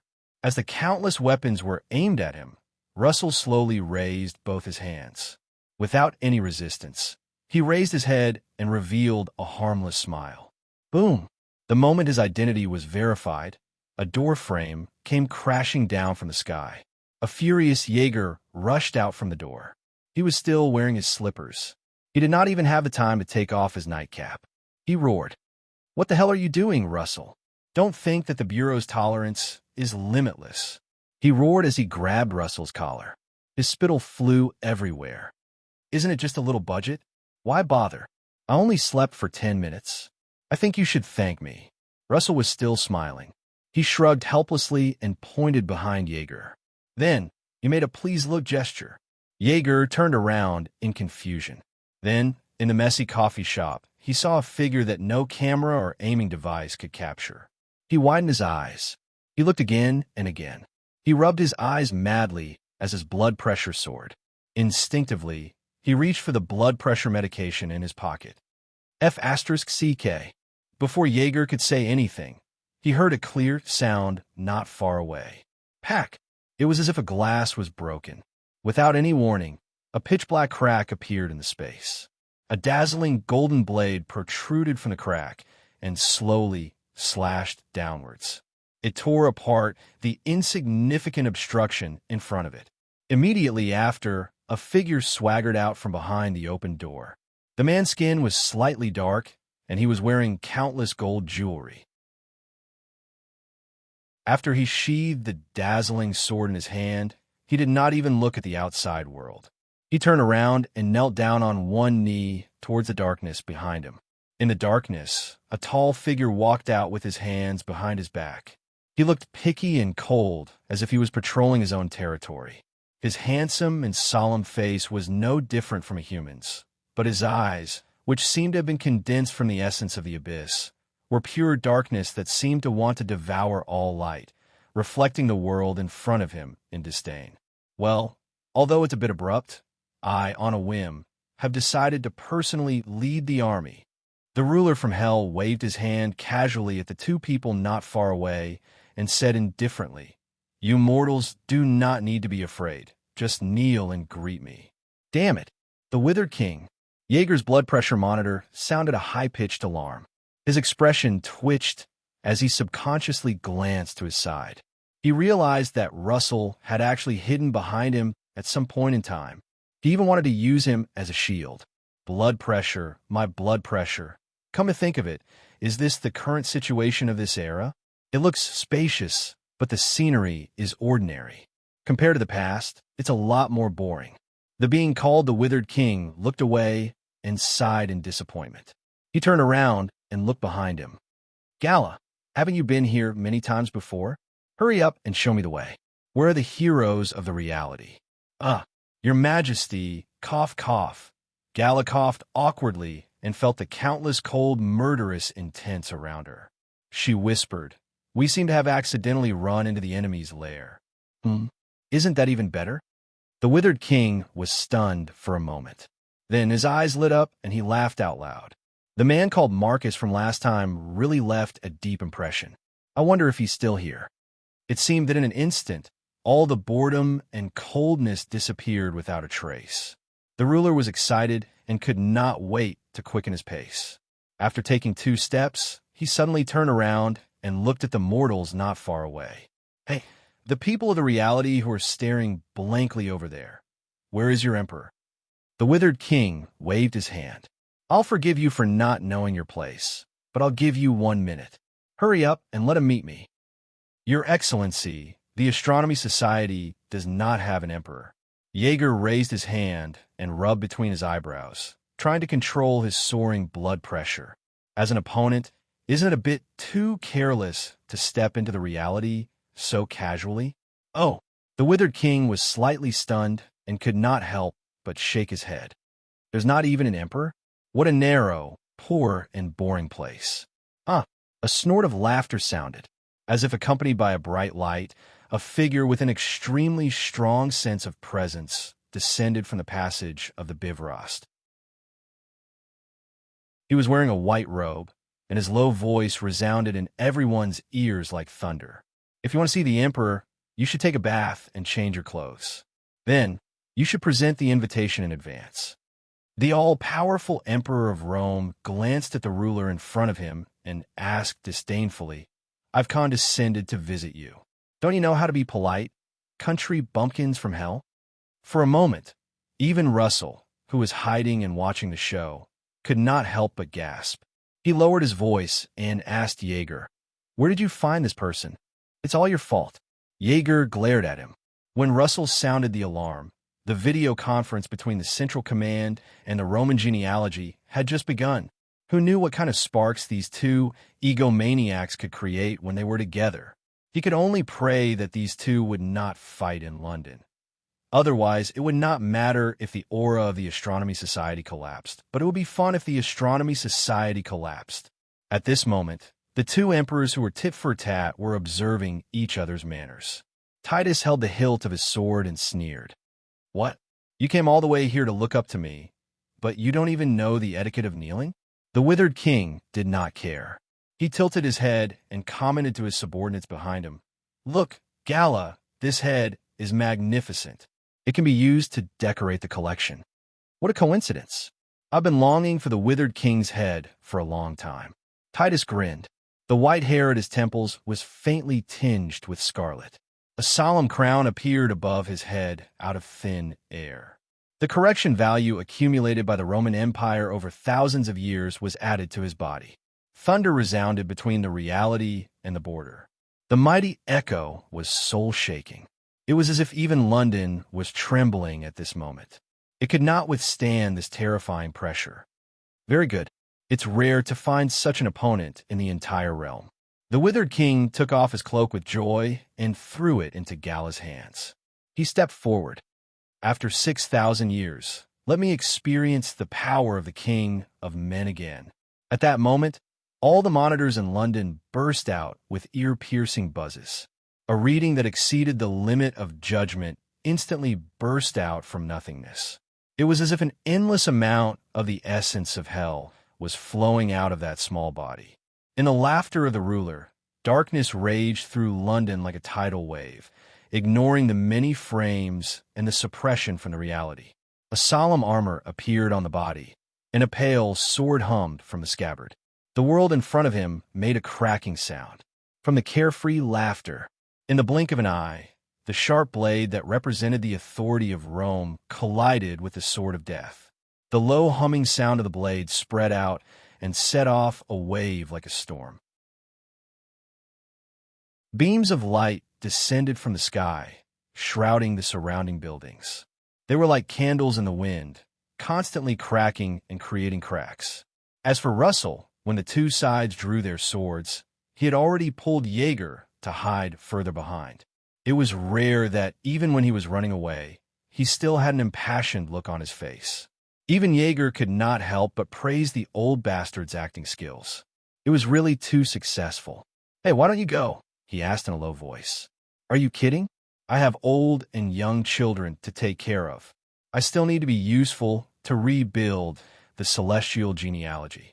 Russell widened his eyes and said solemnly, "Don't you want to elect a president? You go." Jaeger looked at the rare fifth-order fighter in the world in front of him, and then looked at his old arms and legs, which made him gasp for breath after walking 2 kilometers while carrying a briefcase. He felt that there must be something wrong with this guy. "I have a rough plan." Russell lowered his voice and said solemnly, "To deal with this kind of crooked path from hell, we don't have to talk about righteousness. Why don't we just blast his mother with the cannons, close the door, and kill him here first? I want to have Astra's king do that." Jaeger wanted to spit blood on the bastard's face. There was still a Roman emperor there. Who dared to open fire? "Let's go together." Russell suggested. "What about the natural enemy? Isn't Tyr here? There are at least 18 crowned people in London now. Let's go together. I will cheer for you." Jaeger felt that his blood pressure was on a roller coaster and was about to go off track. Titus was clearly having a good time fighting. If others were to go up, Titus would probably kill his allies as well, not to mention everyone fighting side by side. Besides, this was King London. If Tyr did not stop and destroyed any organization with a hammer, he would probably be sent away on the spot with a brain hemorrhage. Jaeger's head was still buzzing. His hand was still frantically tapping on the countless agreements and regulations that refreshed on the tablet, delegating authority, emergency preparations, and seizing this critical time to strip the key organizations from London and send them to other places.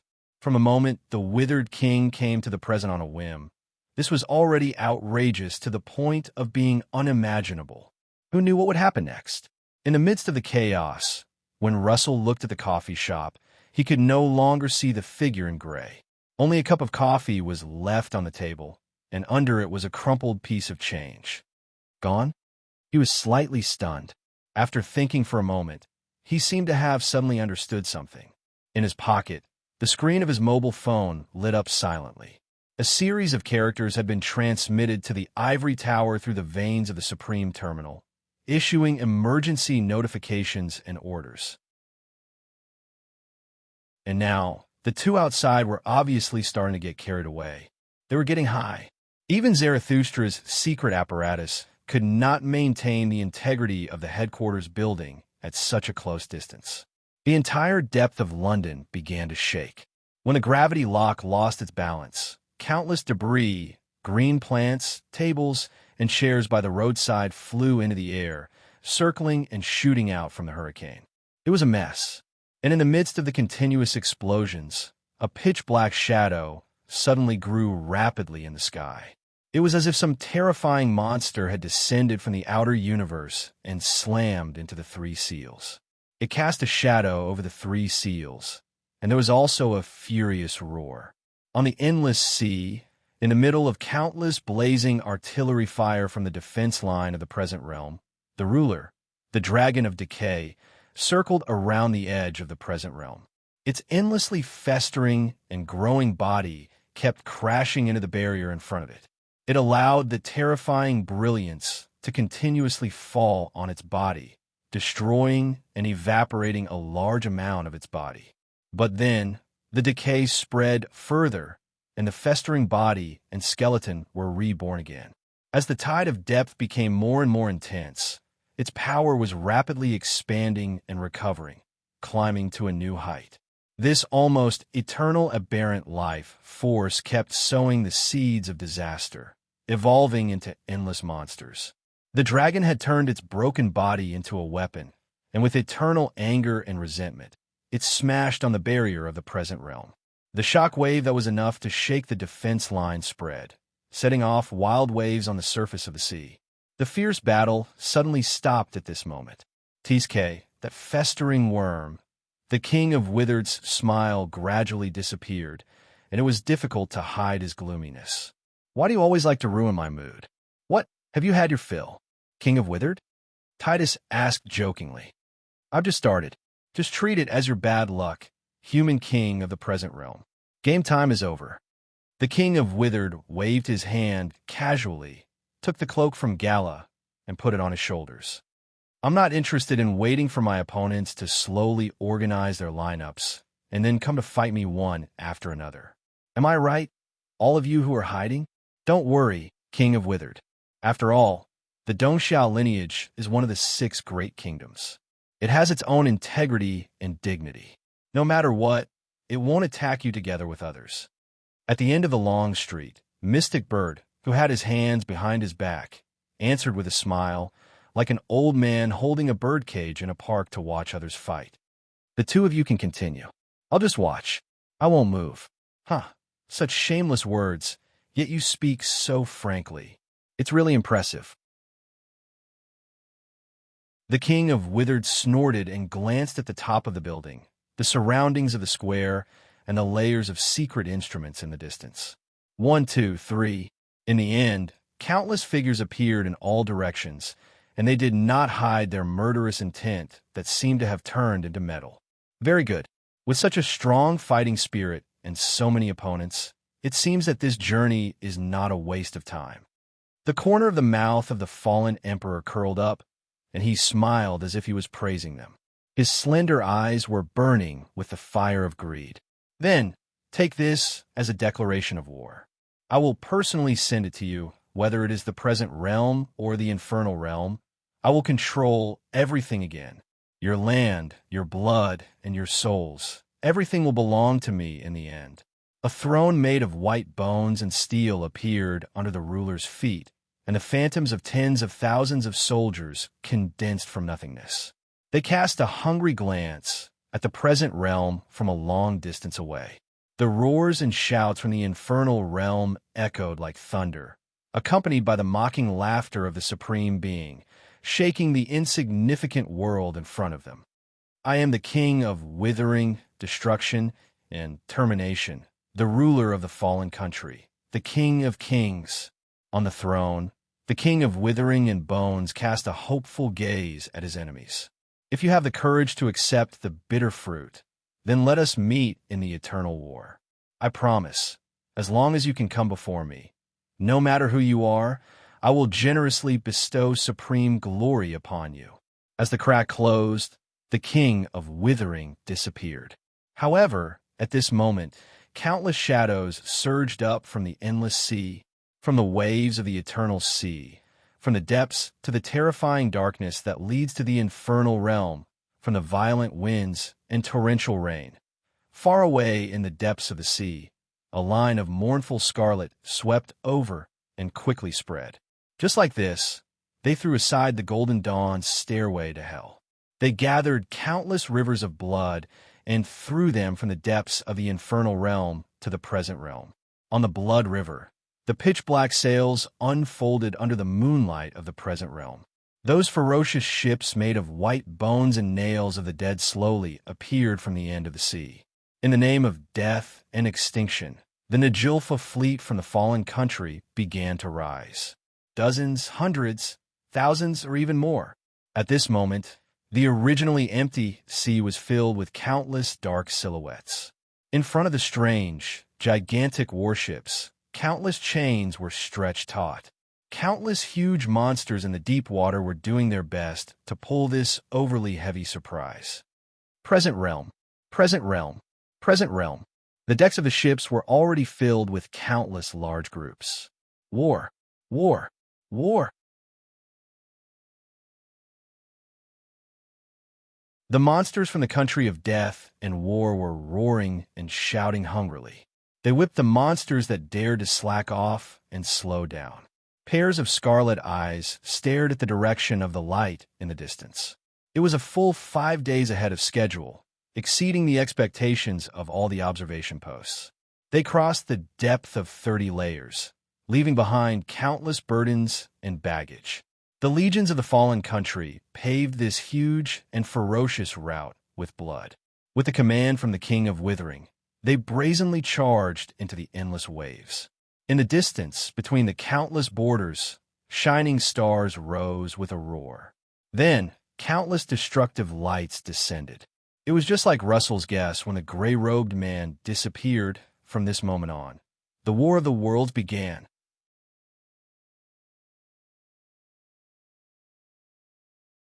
Chapter 1075. The strong would draw 1 out of 4, and the weak would draw 7 out of 10. Those who obeyed would enjoy a short period of peace, while those who disobeyed would die without a corpse. This was the iron law of a fallen nation. All creatures that did not belong to the King of Wither would have to obey the blood tax. Even those without bloodlines would have to offer their souls and source substances to feed the endless thirst of the fallen nation. Blood was firewood, blood was fire, blood was power, blood was currency. In a fallen nation, only precious blood was the only standard. Other than that, everything else was like dust, drawing blood as taxes and seizing souls as bestowments. Such a brutal rule was already a rare benevolence in hell. But how much of this benevolence had accumulated over such a long period of time?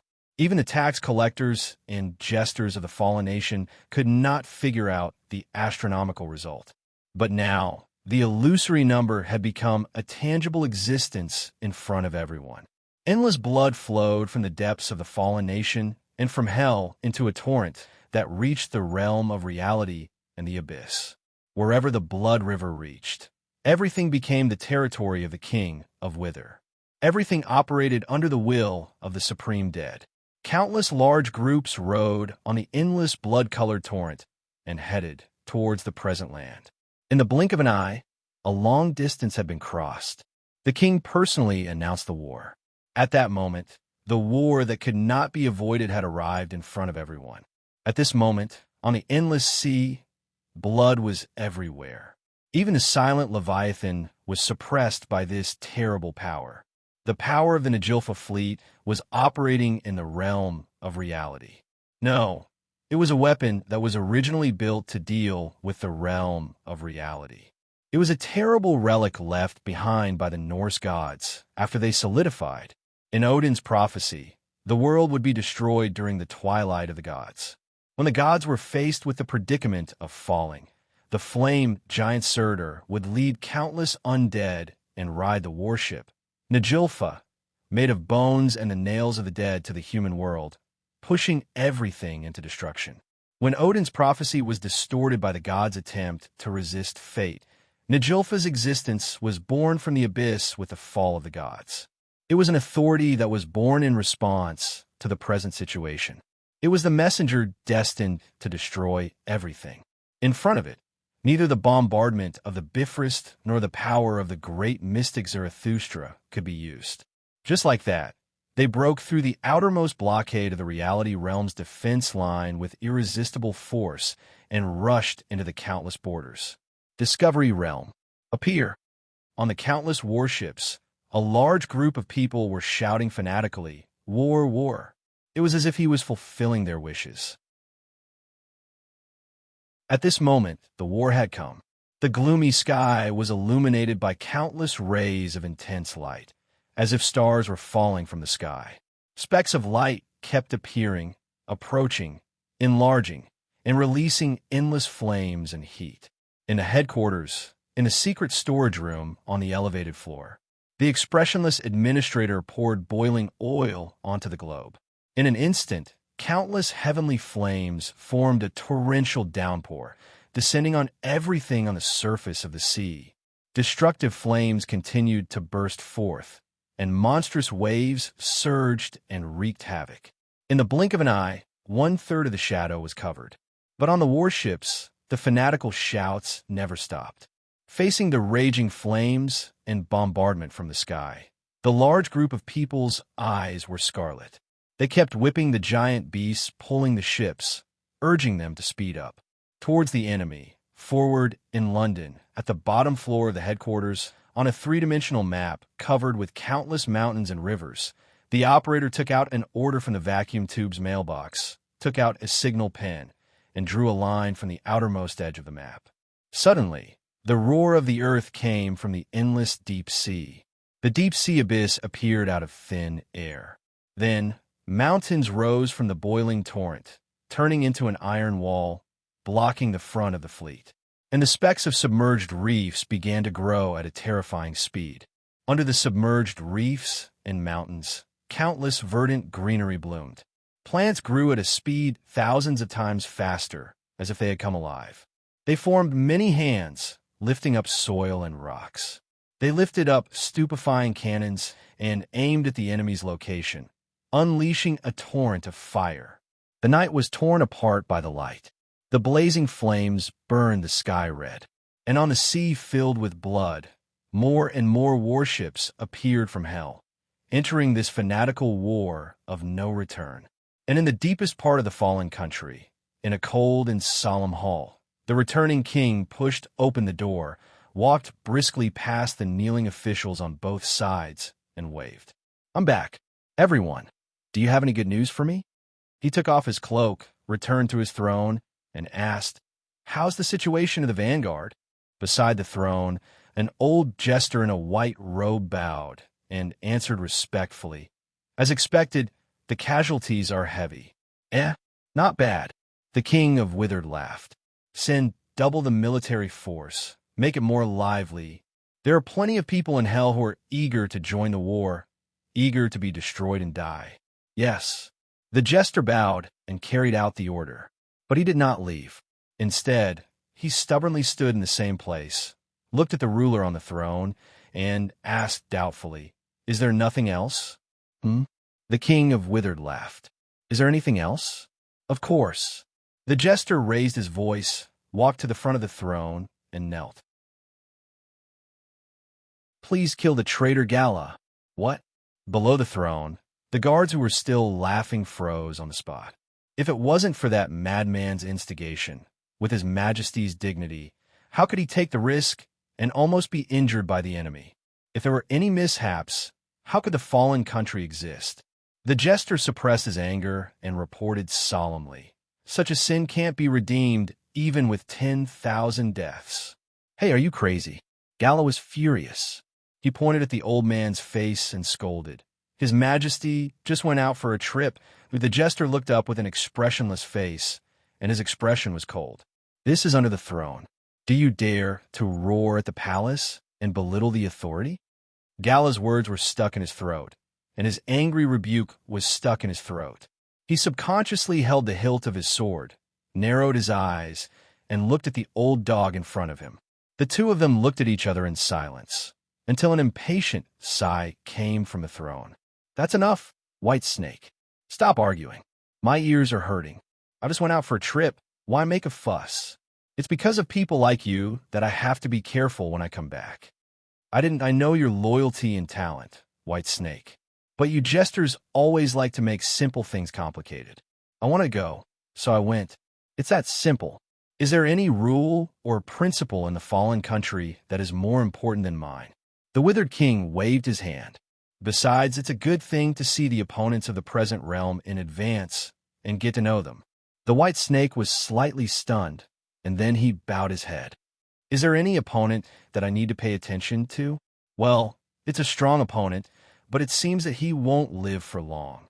The heavy burden of a ruler. The Withered King thought for a moment, and then shook his head indifferently. Other than that, it's a group of old men who have lost their spirit. There are a few of them who are still acceptable. You didn't see the leader of the present realm? The White Snake's eyes widened. It's a great shame. How dare he be so disrespectful? I think so. I didn't pay attention. The Withered King rubbed his chin and thought for a moment, then nodded. He should be a strange guy. Maybe he'll be difficult to deal with. However, there's someone beside him who's very similar to you. You're both idiots who are willing to sacrifice everything in exchange for a dream.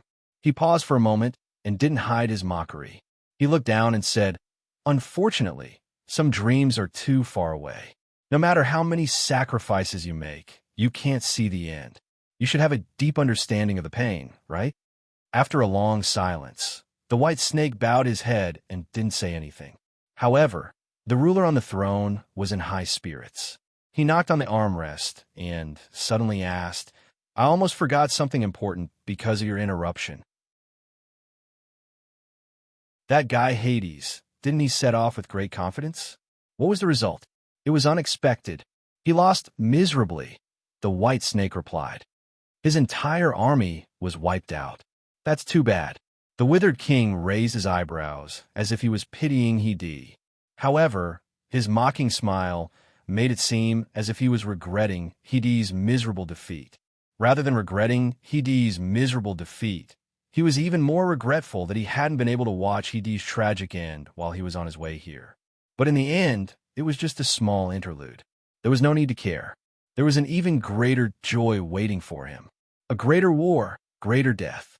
He stared at the projection in the void and grinned silently, full of anticipation. Above the will of the Supreme, between the hells, a huge fallen nation roared. It rose rapidly along the surging river of blood, towards the present. At this moment, the entire world seemed to be focused on the Grand War, including the view from the ivory tower. Thanks to Russell's advance notice, as early as 5 minutes before the Withered King declared war, they had already received any possible news. They immediately observed all the depths and locked onto the existence of the Najilfa fleet. Thus, they immediately sent out warnings and announcements, successfully showing their faces in front of everyone. In the defense line of the present, the border of the ivory tower was the operation center of the lowest level. It didn't have any combat responsibilities, but at this moment, it was the closest place to observe the situation. In the teaching and research room, the scholars who didn't have any tasks gathered to watch the projection on the screen. At this moment, in the raging waters of the endless sea, heavenly fire continued to fall, and even mountains rose up, blocking the Najilfa fleet's path. The long-range artillery bombardment never stopped, bringing about tragic casualties. However, the number of enemies seemed to be endless, pushing deeper and deeper into the forest. The Najilfa fleet has already broken into the inner side of the defense line. Is the military still not planning to fight head-on? A scholar asked doubtfully. That's not necessary. If we fight head-on now, it will only increase our consumption. Vice Principal Isaac was still making use of the time to finish his breakfast, lunch, and dinner for the day. After pacing back and forth on the verge of death for more than 10 times, he could no longer maintain his original demeanor. However, his bow tie was still meticulous, and his posture was straight. It was an amazing display of self-control. Although the fallen nation has launched an attack 5 days earlier, don't forget, we still have the geographical advantage. He raised his hand, and the projection on the screen expanded, revealing the complex structure of the defense line of the present. The outermost layer, defense layer, entanglement layer, middle layer, command layer, and finally the backup layer where they were. It was like a 1,000-layer cake, interconnected. And now, the fallen nation had only just crossed the outermost edge. Between the countless borders, there was still a considerable amount of strategic depth. And right at the front of the defense layer, in the faint fog, there was a high-hanging white wall slowly rising. Countless figures were running on it, hurriedly preparing for war. Behind the white wall was a large group armed to the teeth. The laws of the scholars and the secret instruments of the alchemists were constantly added to it, and the framework of the Lord of Creation enveloped the entire high wall. And this was only the first line of defense that was destined to be dyed red in countless battles. Isaac paused for a moment, slightly enlightened. The Bureau is stalling for time. He raised his eyes. Under the observation of the time maker, the complex structure between the countless borders actually began a new round of adjustments. Under the guidance of the Bifrost, it converged into an unprecedented level of complexity. It was as if countless bubbles were squeezed into a small box. The framework of the great secret instrument, Zarathustra, was enveloped in it.